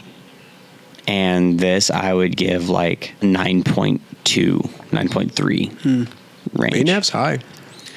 Well, so probably a little bit higher. No, never mind. Sorry. Let me correct. The Monarch all court, I'll put like that's an 8. Fine. 8. That's fine. I'll put like an 8 for the Monarch all court, and then that's like a 9.2 for the Pegasus. It's a good jump. It's a good full point at least higher is what you're saying. Is easy of power, and it's because you can definitely feel like putting a big swing into the paddle, you get a much higher return from it. Okay. Cool. Yeah. Well, I'm excited to try those. And I'm sure that, all of 11.624's paddles come in like good priced. I don't know what the price is on those. Do you know by chance? Off the top of my head, no, but I know they're going to be, they're not going to break the 200 mark. Oh, yeah. That would be nuts. That'd be like the first 11.624 paddle, like. Yeah. And they've all been like very budget friendly. Yeah. Okay. All right. Yeah, should we move on? Very happy with those. Can't wait to get my hands on the others. Yeah. Do you want to talk about the Dunamis real quick? Let's just do since we've been long-winded. Yeah. Let's just show and be very brief with these ones because we haven't put a lot of playing time on these. So, and some of these none. So 3 in particular. So first, This is an upcoming paddle, the Dunamis Pro. So this is it's a funny shape. Interesting. This is it's a teardrop shape. It's strange because it has like it gives the almost illusion that it's tiny, but it's, if you measure it, it's standard shape. It's 16 inches by 8 inches, I believe. And then like you can hold it over like the ESQ I've got here, which is like a good true like wide body. Like you can see, like I will see if I can get it good on video. I got the Pegasus here, so like it's actually a touch longer than the Pegasus, but then like the top corners are the same, and then it's just like there's like a little bit of like a flare, and then the bottom corners come out. So it's like real. And if you're like the flare on the bottom makes it look smaller than it is. It's not tiny, but so this is kind of the shape that Ethos does. So this is the Ethos pickleball, their newest thing. But the thing about the Dunamis Pro is it's, to my knowledge, the first paddle that uses a face material comparable to that of like ping pong paddles. So it uses, I forget what they even call it, but it's like it's an aramid fiber weave with like carbon fiber, and it's some brand name that starts with V. Honestly, I can't remember what it is, but it's a similar material to what they use in some ping pong paddle faces and some like badminton, racket strings and stuff like that. So it's got an interesting feel. Yeah, I've had only one day playing with it, so I've put about, I'll save softs for next time, but it's very unique. I've put about 20 minutes on it, and I will say, like, I was expecting it to feel similar to like the Arti. Their first one that came out, right? That was the same one that was like Rose's same shape one, right?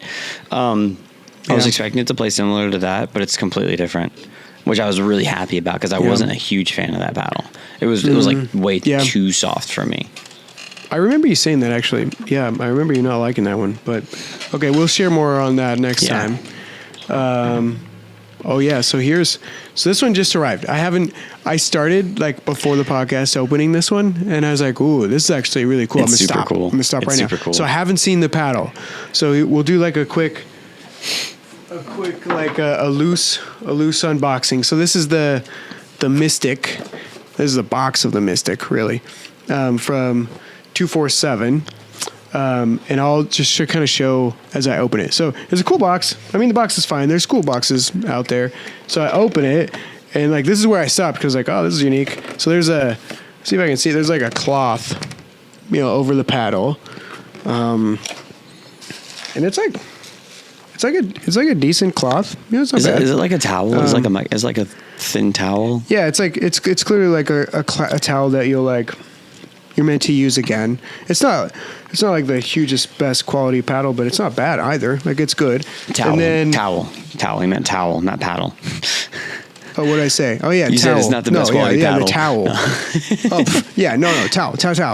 Yeah, it's a fine towel, but it's a towel. It's cool. Okay, so I have not seen this yet. Dang, this is cool. I'm gonna put this box there.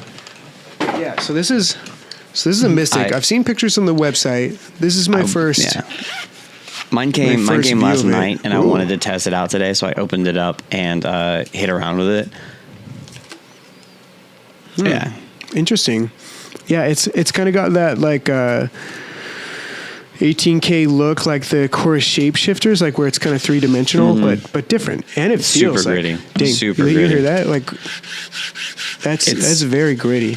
Yeah, it's an 18K Kevlar weave. Yeah. That is there. Is there another like 18K Kevlar weave? No, that's I'm not sure if I know first. that. It's the first company, the first paddle that has an 18K Kevlar like weave for the surface, and that's what gives it that like. It's got that like cuboid look to it with that like cross stitching look with of like super cool look to me. That like drew me in right off the bat. I know a lot of people, if you're not like that's probably going to turn quite a few people away. I think it looks really cool. I don't know. I don't think so. I think it looks cool. really cool. The people that I was playing with today like all thought it was really cool. But okay, so we'll save some playability thoughts for next time. But I'll say that. So they first listed it at a price they were thinking, and he just like the owner reached out to me today. He's like, you know what? I'm actually like, I think I'm gonna like make this a little bit better for like for consumers. So they're listing it at $123 if I'm remembering right, plus 10% off codes. So it's like, oh math, just north of like is it right around $110, $111, something like that. Yeah. So if this plays well. It plays well. This could be. I mean, it looks good, and it does play well. And it's got some really interesting construction. Yeah. Don't say Cody. I'm not going to spoil anything. I'm not going to spoil anything. It just plays well. But I will say, that's a great price. It plays so well. I actually messaged the owner and I was like, hey, I want to. So I'm doing the 12 days of giveaway. Christmas giveaways, and so this is going to be replacing the I was going to be giving away an amped paddle in my giveaway. This was replacing that. This is like this. I loved this so much. I was like, hey, I need to give one of these away. I need to give one of these away. And he was like, yeah. Go for it. So 247 has saved a victim. That's rude. No, I think okay. Anyways, going on. Okay, so one more. Oh my gosh, I gotta say this. So I'm like sitting at home the other day, and I got like paddles that come all the time, and I'm grateful for it. But I'm like, I'm not sure where this one's like coming from. Like, what the heck is this? Thick is this paddle? And I'm sitting there with my wife, like right there too, just funny. And I open it, and it's like a kind of classy almost looking box. Like okay, cool. So then I'm like, well, first out, it's getting it open. So I open the box, and then, well, bam, Merry Christmas. So the Arti paddle got sent to me, and I, without like knowing that this was like coming or anything, my wife wasn't like super happy. But it is funny. And I still don't know like how this company got like my address or where this came from or whatever. And I was like talking to Justin from Pickleball, et cetera. And he's like, yeah, I guess like the Arti paddles are getting like sent around to people, and like they're just like showing up at people's houses with like this, and nobody knows like where they came from. But I did like do a little looking on their website, and so it's got spray on grid, I think, a little bit, but it's like $125 list price, and then like 10% off codes after that. I think I haven't played with it yet, but it's an okay price. I have no idea how it plays, but the handle feels really good actually. I'm intrigued, I'll say, and that's all I know. You need a full review next time. Yeah, I'll let you know. Let's test it. I'll test it and we'll report next week. Yeah. Okay, we got a couple more. So for this segment specifically, Cody and I were looking for a couple of top, our top choices for budget friendly, or like our best budget power paddles.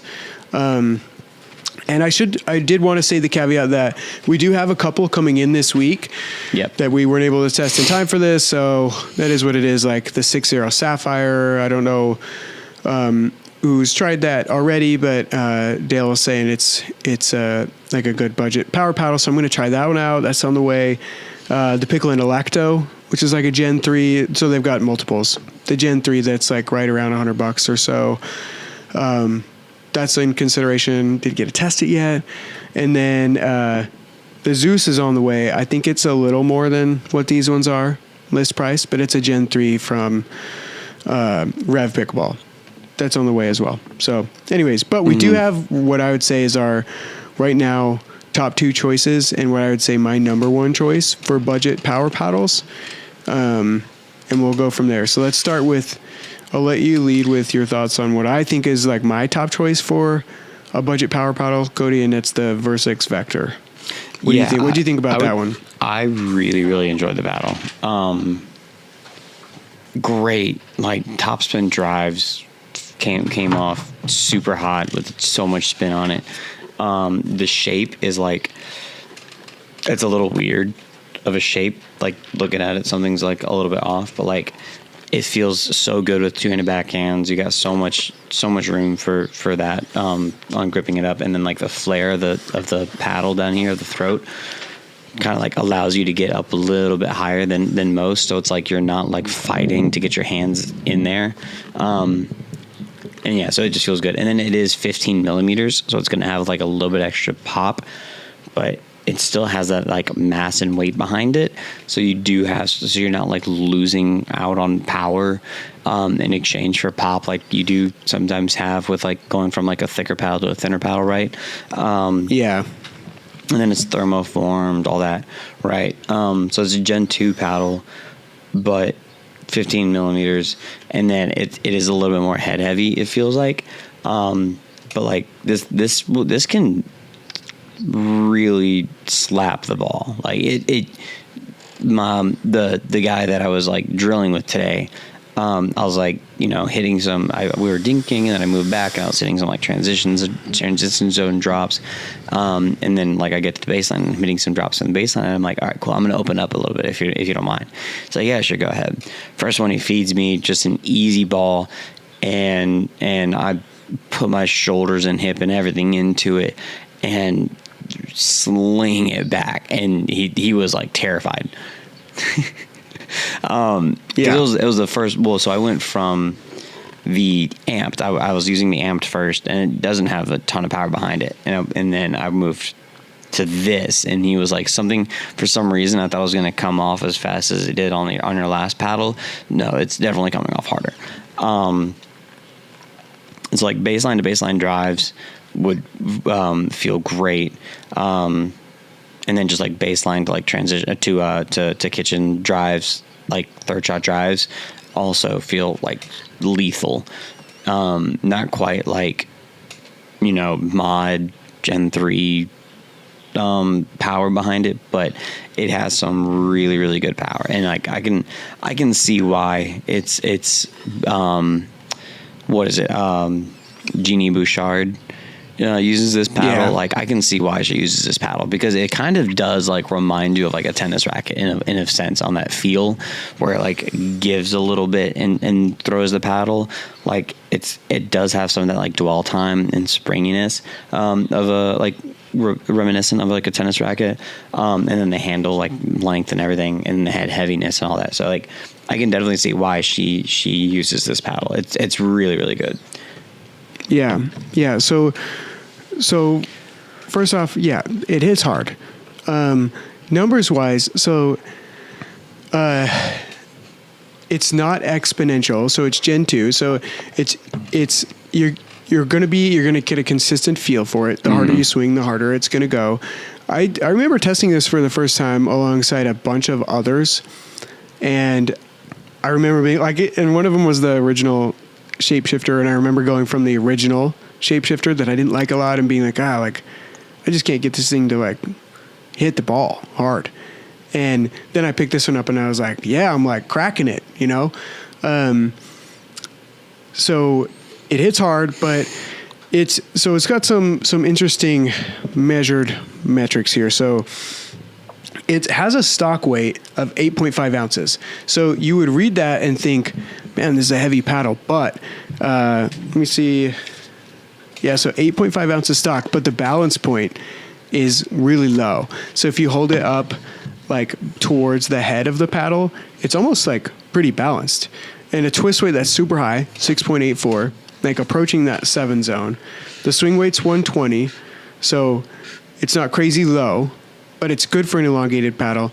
Overall, on the maneuverability score index, it's got a 66, lowest being the most maneuverable paddles there are, and 100 plus being the most heavy. So it's right around 2/3, which most of the harder hitting paddles that aren't Gen 3 are higher than that. And it's got, I think the handle is 5.75 inches. Yeah. So tons of room for two hands. And then, also the reason this is budget, so at like baseline, it's a good price. So it's like $130, and you can take 10% off like through Pickleball Central with the code, and it's like $117 or something like that. $115, somewhere around there. And then didn't even know this till I looked today, but it's on their Black Friday sale till December 24th. And it's like $103, like if you order through the link or whatever below. Yeah. So it's almost in the under $100 consideration category. Wow. So it's a good price for a paddle that hits hard, and it's got a lower swing weight than most Gen 2 paddles that hit that hard. That's what I'll say. Nice. Yeah. What's you haven't had a chance to hit the second paddle yet. It's coming late. I've heard some good. I've heard some really good things about it, and I've hit the earlier version of it. And if it's similar to that, but more Did you powerful, hit the Gen 1 of this? The Gen 2, the VBG one. Yeah. The naming is strange. I'll say. So my other choice, I'll say, probably more characteristically, is the Viva Pro Gen 3. So there's a number of reasons why I think this is a good budget power paddle. One, price. So after discount codes, it's like, so they give like a 30% discount code. So this comes down to like $117, but it comes with a lifetime warranty, a 30-day return policy. So if you order it and you don't like it, you can ship it on back. There was some other day counter thing, I forget, something like that. But anyways, and it's very similar. So it says Gen 3, but that's because it's the third iteration of the Viva Pros. It's really Gen 2 thermoform paddle. You know what I mean? Yeah, but it's just because they had the original Viva and then it was it was thermoformed, but it wasn't unibody and all that, and then the Viva Gen 2 was the complete like thermoformed unibody, raw carbon fiber, full 360 whatever, and then the Gen 3 it's still a Gen 2, but it's got like the Kevlar and I think a fiberglass layer or something like that to give it more power and pop and whatnot. Yeah, the only thing that I know of for sure that they changed between the Gen 2 or the Viva Pro Gen 2 and the Viva Pro Gen 3 is that instead of being carbon fiber, it's now a Kevlar carbon fiber weave. But I felt like, and this is funny because the different reviewers and the different videos I watch, some think it's a little more plush, some think it's a little less plush. I felt like the Viva Pro Gen 3 was a little more plush than the Gen 2. But man, if you swing hard, this thing hits hard. And it felt good to me. I like made this paddle for a while. The one complaint, so it has the swing weight on this is 124. So if you're comfortable with a paddle of that swing weight, which isn't crazy, but it is higher. So if you can't handle that swing weight, then that's not a good paddle for you in terms of power or paddles in general. But if you can, that's a good choice as well. So those are my top two choices are for this episode. Any others that like you can think of that we didn't mention that are like clearly budget and good power paddles? Because if we forgot some, so we did put a lot of time thinking into these because it's kind of a power. It's a power day and age. If we forgot, tell us and we'll check. The Flow Prime X. Oh man, you think it's power? Well, I would say it's because it's budget because it's like $100 right now for sure. And I would say it's more power than it is control. I would interesting. I would throw that in. I would throw that up in the lineup. Okay, sure. Just because, it's budget and it can have some good power behind it. That's the only other one that I could really think of right now. Yeah. I love that paddle. I love the Flow Prime X. I didn't think it was quite as much like power oriented. I kind of thought it was more all court, but definitely subjective. And certainly a good paddle. Yeah, and more popular than the original Flow. So yeah. That's all I got about. Okay. That's all I got about that topic. So let's we'll move then. So we're gonna cut to the community reviews. We still need to pick a winner for the naming. My suggestion or my top favorite from the comments. We haven't talked about this. We have not talked about this. I haven't looked in my list. My you favorite. can tell. You have a favorite so far? I don't remember the username, but my favorite was the Rec Play Rex. I did like that. I liked that one a lot, actually. There were a few that I need to go back through and make sure nobody added. But so you have time. If whoever picks gives the name suggestion for this portion where we let members of the community come in and test these paddles and give their opinions, we'll send you a free paddle. So there's time. Cody and I will talk after this and pick a winner and announce officially next pod. So if you submit before then you can. And I would say comment that on the original on last week's. Don't comment your entry on this podcast. Comment on not last week's, but the first episode on what you think the community review should be called. Yeah.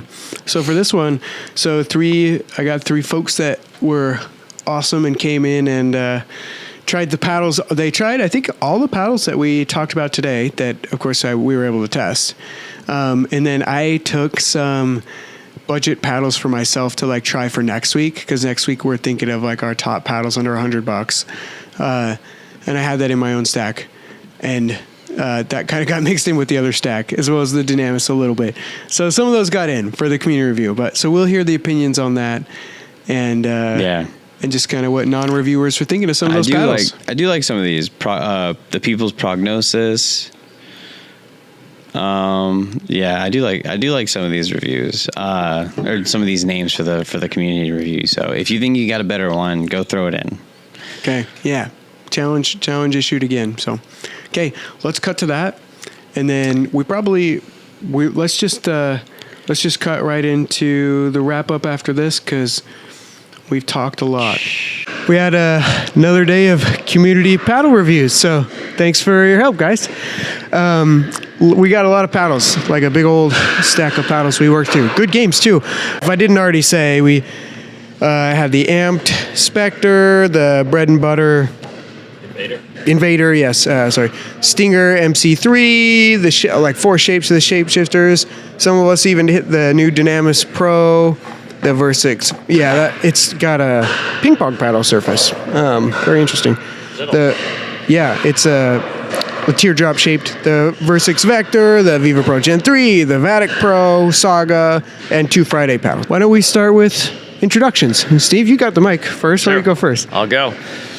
Steve Reynolds, been playing probably since about 2017-18, 4 or 5-ish player, like a power game, and this is good to try all these out. Okay. Stuart? Stuart Sommer, been playing way too long, 8 years, 9 years, who knows. It was great trying all these paddles out. I'm 4 or 5 plus player also, and that's probably all you need to know. Dunamis, I'm a return customer, I guess, on the podcast. Been playing for about 2 years. No real tennis background, just basketball. Happy to discuss more paddles. Yeah, happy to have Dunamis back in these two. So this was I'll say a pretty advanced group today. So the perspective from these paddles is coming from one of that sort of nature. But it was really good games. Let's just start with any standout thoughts before we get into favorites or not favorites or specifics. Dunamis. As I was telling you before we started, probably a few months ago I would have said, unless it's a Gen 3 paddle, I can't tell a damn bit of difference between the paddles, but trying a dozen in about 6 or 7 games, very, very different. So if people say the paddle doesn't matter, I agree that it might be a personal preference thing and not necessarily impact your game, but it definitely feels different between the paddles. Yeah, I'd say same. The average paddle is very playable across the board, so you can almost pick up anything and have a good, fun game. But there's definitely a difference. Some are much more poppy, some are softer. The grips are different, and how you weight your paddle is going to make a huge difference in how it's going to play eventually. So. Yeah, good point. The only paddle I didn't like was the Vatic. For me, and because I'm really particular about paddles, the sweet spot, and not losing points on dinks where the ball just goes dead. It could have been I played with it early, but it did that a couple of times for me, and that's just a deal breaker for me. Okay. I won't play with a paddle that I have to think about. Handles are a big thing for me as well. I can't take the square handle paddle, and I don't like really thick paddles, thick handles. I kind of feel like there's a standard to grips that's been around for a long time, and if you deviate from it, you need a major reason, I think, to do it. I think I'm surprised how some companies can't figure that one out from my point of view. Yeah, and that's a good point, because there's, among the paddles we played with today, there's some deviations in handles. Yeah. Some square ones, some round ones, some ones that were kind of pretty low quality, I thought, or at least one in particular that was pretty low quality.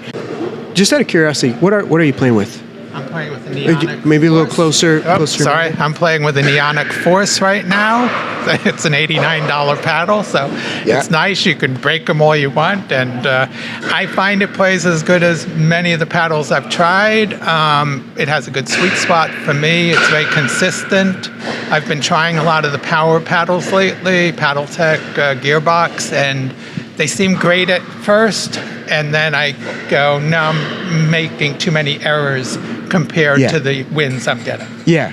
I am looking for that. I'm an older player, so I am looking for the equalizer. What's going to make me 20 years younger? Sure. What's going to give me that extra pop? Yeah. But the pop, I can't handle it, probably. It's a trade-off. Yeah. Okay, cool. And actually, Steve, I don't even know what you're using as your main for sure these days. I think I might know, but the EULA mod. Okay. Yeah, which I have a love-hate relationship with it. When I can hit down on it and get a hold of it, nothing's going to stop that ball from going away. But at times, it's hard to control the launch off the face of it. So, and I'm concerned about the future of the paddle with its legality and the pop that it comes off of the surface.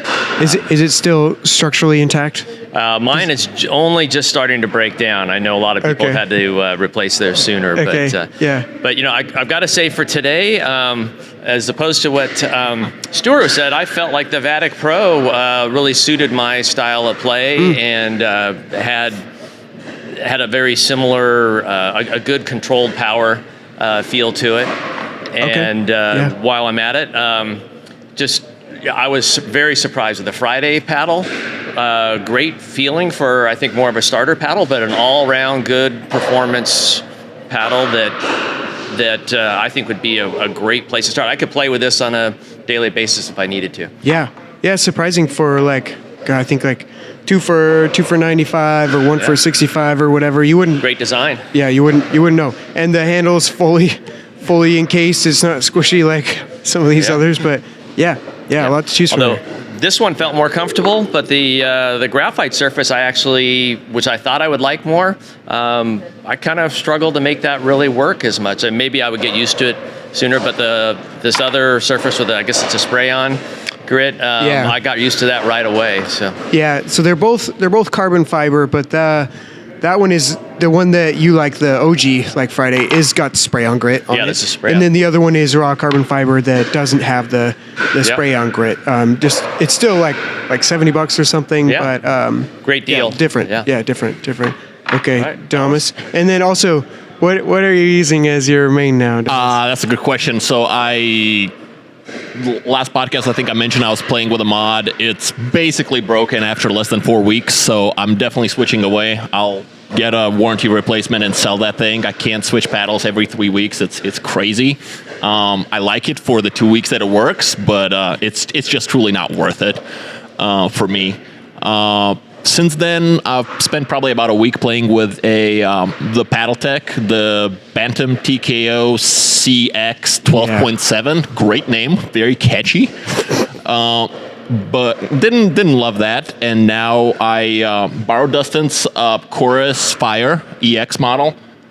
I loved it last time I tried it. I love it even more now. I already have mine on order. Fantastic paddle, decent price. Can't say enough good things. I actually even signed up to be an ambassador for them just because, in my opinion, they haven't put a foot wrong. I like the OG Shapeshifter today as well. So I think they're doing good things and Dang. at a good price. Did they accept your application yet? No. Matt. It's been about a week. I also this don't guy have. up, Matt. I have 0 social media things. I only know the 400 people that I've met physically on court. So, Well, Matt watched the last one and he liked it, so he'll watch this one. And then I'll wait till I hear from Matt. I'll wait till I hear him. Yeah. but yeah, no, the Fire is definitely not for everybody. It's definitely a lot more poppy than I think most people, especially in rec, need. The OG Shapeshifter, I think anybody who wants to take pickleball seriously and doesn't mind spending whatever, it's under $200, so I think the price is good, especially after discounts. It's probably like $150 or something. Literally, I think anybody can pick it up and just play fine with it. It just feels good. It feels out of the box, doesn't need anything. You know, you can customize it once you're more advanced, more familiar with it. But any shape, both OG and the slightly newer ones, felt just great out of the box. Just an all-around good paddle. Yeah, I think if I remember right, I think the OG Shapeshifter is like 180 after codes or something. Honestly, I don't know if the new shapes are going to be the same price. It would make sense to me that they would be that 180 as well, but I don't really know. I'm not quite sure. I'd have to check. I'll check. Put it on here. But so Stuart, what was your favorite one that you used today?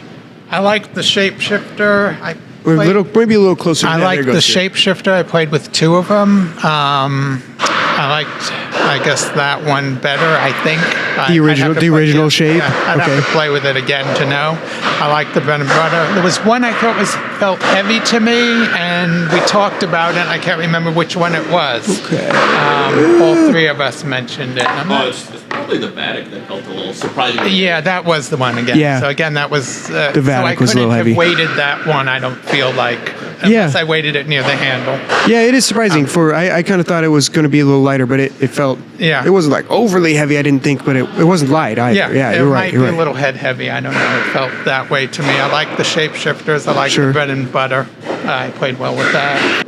I was going to Stuart, say or Steven. bread and butter, as always, is a good, fun paddle to play with, and you can't beat the graphics on this. That's just really cool. The fluorescent green alien and the nice edge guard on that. It's fun. It's got a kind of a nice plush feel to it, and probably play well for a lot of people. So just shout out always. It's always fun to see what bread and butter is going to come out with. Yeah, so, it's fun, and then it plays well too. So it's a double. Okay, what was your favorite of the day? Well, you might already said, but no, I don't. Well, the Chorus Fire definitely still the favorite, but we weren't testing it that today, so I'll stay away from that. I think the bread and butter is probably my favorite out of this list. Like Steve said, their designs, love them or hate them, they're doing something different, and it's cool, I think. So that's always nice to see. Like I said, the Shapeshifter I think is a good paddle for literally everybody. It just works. Pick your shape and go with it. Yeah. So I think those 2 are just worth the money, I think, at under $200. This thing, the Dunamis, or however you pronounce this, for vanity reasons, I hate the way it looks, but I was pleasantly surprised how well it played. Very light, obviously. I assume very low swing weight. Yeah, I haven't measured it yet, but it's probably pretty low. It's probably like 110-ish or something. The face felt as big as any other paddle. It really didn't feel any different. So, like, as long as I wasn't looking down on what I was holding in my hand, it felt great. But yeah, obviously looks is completely subjective. Yeah. But yeah, I'd say bread and butter overall the most favorite, and then I don't know if we're jumping into least favorites. Let's do it. Let's go. That's the next. Okay, I know. Yeah, least. I have a feeling we're all going to be in agreement on that. So unfortunately, the Amped over there. Honestly, I can't even tell you anything about the paddle itself because the handle is the worst thing I've ever held in my hand. Like, it's truly, the shape is like it. I think it's actually longer this way than it is side to side, which to me is completely backwards, and it's very square and squishy, and the sides are empty, like they're truly like not even filled in, and then it's also too short for, at least for me, or I think for most two-handed backhands, probably like even you more normal sized people probably can't really get a good grip on it. So Like, I think if you put a different handle on it, it's probably a fine paddle. It feels fine. It looks pretty good. But yeah, the handle, I couldn't. That's the only paddle where I played like 2 or 3 points and I was like, I cannot hold this in my hand. Yeah. It just doesn't work. Yeah, you switched out of that one pretty quick. And I'll save my thoughts for after on that so I don't poison the well further. And I don't know if everyone got to play with every paddle per se. So what do you think? Yeah, I did not get to play with this one, so it's kind of, I will play with it afterwards, and I'm kind of curious what other people thought. Just because it's small, it just makes me not want to Dunamis even consider Pro. it. And it surprisingly feels a little heavier than I expect at this size, but maybe it isn't. I can't tell. I didn't even try this one because of the handle. I picked it up and said no. And again, it affects my, the launch angle, affects my shots to have weird angled handles, so I just won't use them. Steve, did you have any just a you quick disliked? comment. There were a couple, the Vector and the Stinger here, I just felt like they're good, solid, middle-of-the-road paddles, so they didn't stand out as being the best or the worst, but I think both very playable and usable. The surface on the Stinger is a little slicker, but it could be fine for most people. Yeah. And the Vector has got a nice little more rough, a little more gritty, rough surface. So I think, like we started out saying, I think a lot of these would be playable for most anybody. I think you just find what you find another Dustin out there and try out a few and see what you think. Like you said, you can't tell the grip from just looking at pictures, but that's a huge turnoff. I wouldn't even play with the Amped either with the grip the way it was. I just picked it up and put it back down. But a lot of the other ones played pretty. You can play a solid game with it. You got to bring your game to the paddle. Unfortunately, it doesn't change the way you. I think. Yeah, and it's interesting being on the other side of some of you guys hitting with some of these. Like when Dunamis picked up the fire at the end, I was like, oh, like Dunamis is hitting hard again. And some of these I could feel you were hitting softer than others, but it was not huge differences, I'd say across the board. But. Yeah, there's definitely a big difference in pop, not necessarily between these paddles, but between these paddles on some of like the paddle techs, and obviously all the Gen 3s are very different. We're in a construction zone, unfortunately. Sorry about that. More courts next door. So. Yeah. Are they really? Yeah. Oh, wow. Yep. Oh, cool. 2 more courts and physio place. But yeah, I just want to be fair to the Amped folks. So I'm going to mention some of the drawbacks of a couple of the other paddles, I guess. Do it. Yeah, that's fair. But yeah, I think the Stinger, for me, if I ever played singles, I don't. I'm way too lazy to run around that much. That paddle's so heavy. I think probably the largest swing weight here. That to me, that's a singles paddle, if anything. I felt kind of sluggish with that thing. But yeah, if you play singles, I think it's probably great. The Vector, the shape is like so square that I really expected like a very large sweet spot. It's not any bigger than anything else, so like it's okay. I think like you could round out the top more or cut out. Actually, for me personally, I think more of a sloped, more tapered, throat, more tapered throat is better because most of us have to choke up for a two-handed backhand, and even for me with pretty massive hands, it's very difficult on some of these shapes. On the Vector and the Vatic, actually also fairly hard. I think the bread and butter is about about like a borderline where I'm still comfortable with it, but and a lot of folks will just be just on the handle because they can fit. And yeah, I think those were kind of the couple of drawbacks, but yeah, the rest of them felt pretty good. Out of the budget ones, I guess is it just the Viva and the Fridays? So so the Amped is pretty cheap too. I forget the exact price. It's under $100. Probably not worth the money anyway. It hasn't been popular today. So our budget like power paddles, so to speak, are the Viva Pro Gen 3 and the Vector. They're somewhere around $100, and then the Friday paddles I'm going to put in next week's podcast as like under $100. So those are the Friday is like 2 for $95 or something, 1 for $65, and then the other one is $70. And then those are kind of our more budget ones for today. Gotcha. I actually preferred the Friday to the Viva. I don't think the Viva is bad. It's just a little bit head heavy for me, and it's a little stiffer feeling. I've heard the head heavy thing about it. Yeah. Yeah, and the Vector, like I said, the very rectangular shape I think is unnecessary. It's not necessarily bad. It's probably still the best battle out of the budget ones. But yeah, I almost still prefer the Friday, especially given the price difference. Okay. And maybe then I'll just ask you guys thanks, Tom, as a closing thought. Any budget Final preference thoughts, of these? I would start with the Friday. It's good, great starter paddle, and it's fun, and it's got great graphics. Looks all good all around play. The Vatic Pro I liked as a kind of a solid paddle for an experienced player. For me, it worked, and the bread and butter is always fun to play with as well. Okay, cool. Thanks, Steve. I kind of did like this one. I didn't try the Friday. I found this one very playable. Okay, the Viva Pro Gen 3. Yeah, the Viva Pro Gen 3. Okay.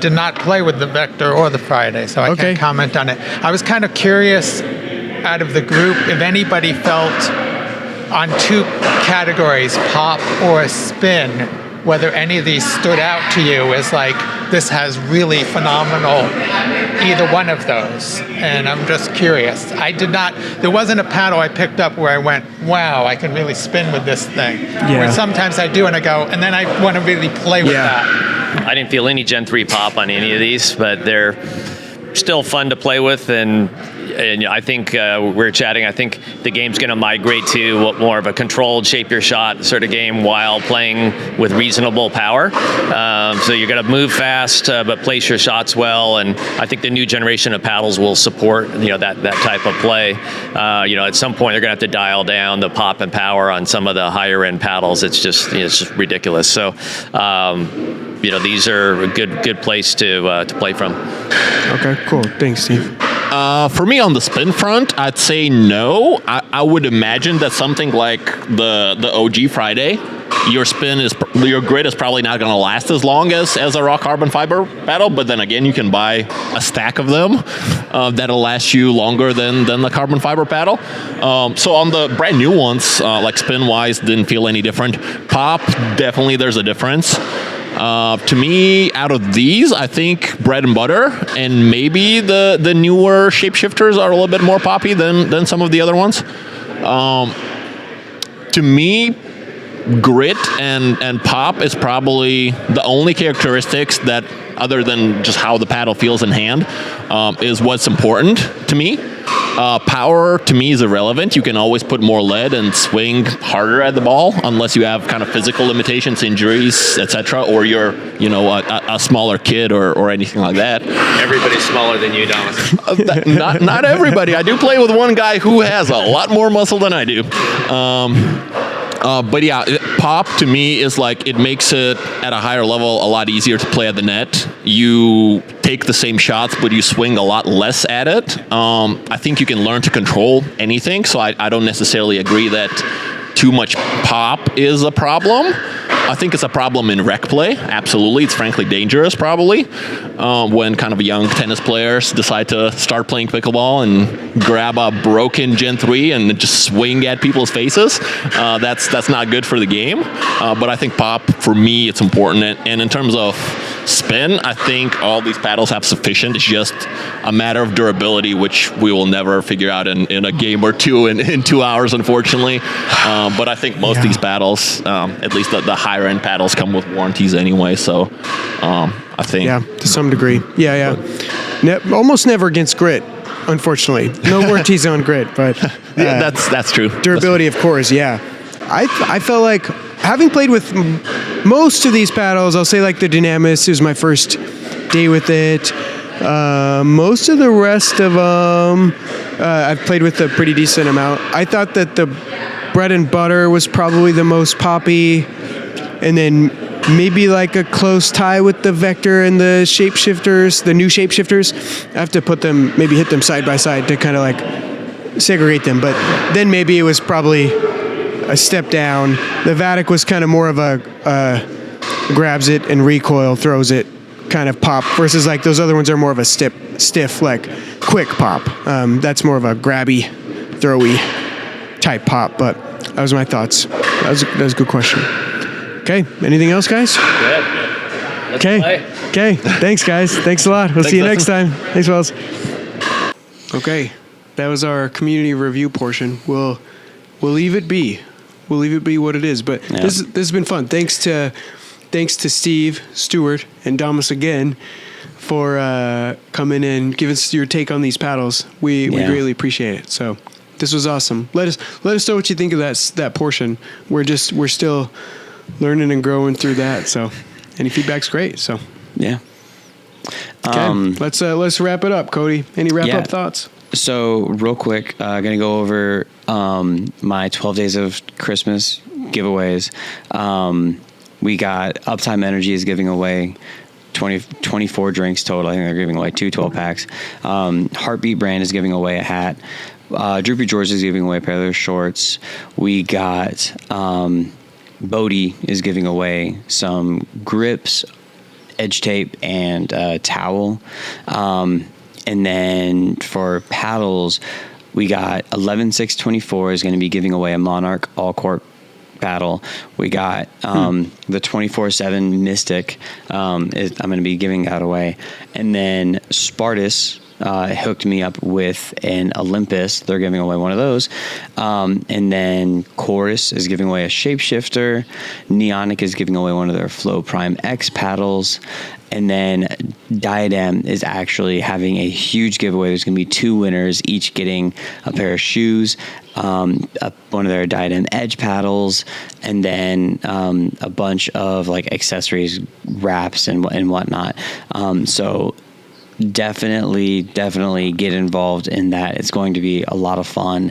The first day that I'm giving away is starting on the 12th, but I'll make a post on the 11th to remind and talk about how do people enter that? So to enter, so last week I talked about it. I'll go over it again real quick. So follow me on YouTube and Instagram, like my initial announcement post, and for every time that you tag 3 friends is another entry, and then you have to be following the company that I'm doing the giveaway for. And then I'll tag that company on the day of the giveaway to make it a little bit easier if you don't want to go through and follow all of them right off the bat. But you have to be following the company in order to qualify as well. Sure. Yeah, because the gifts are coming from the companies, right? Yes. Yeah, they'll be coming not directly from the you, company. so they're coming from him. Yeah, cool. Yep. Okay, yeah, that sounds great. And then next week, our main topic, in addition to like the new paddles and stuff that we get and community reviews and a dissection and whatever, paddle dissection, our main topic is going to be our top picks for paddles under $100. So tune in for that, and thanks everybody for watching.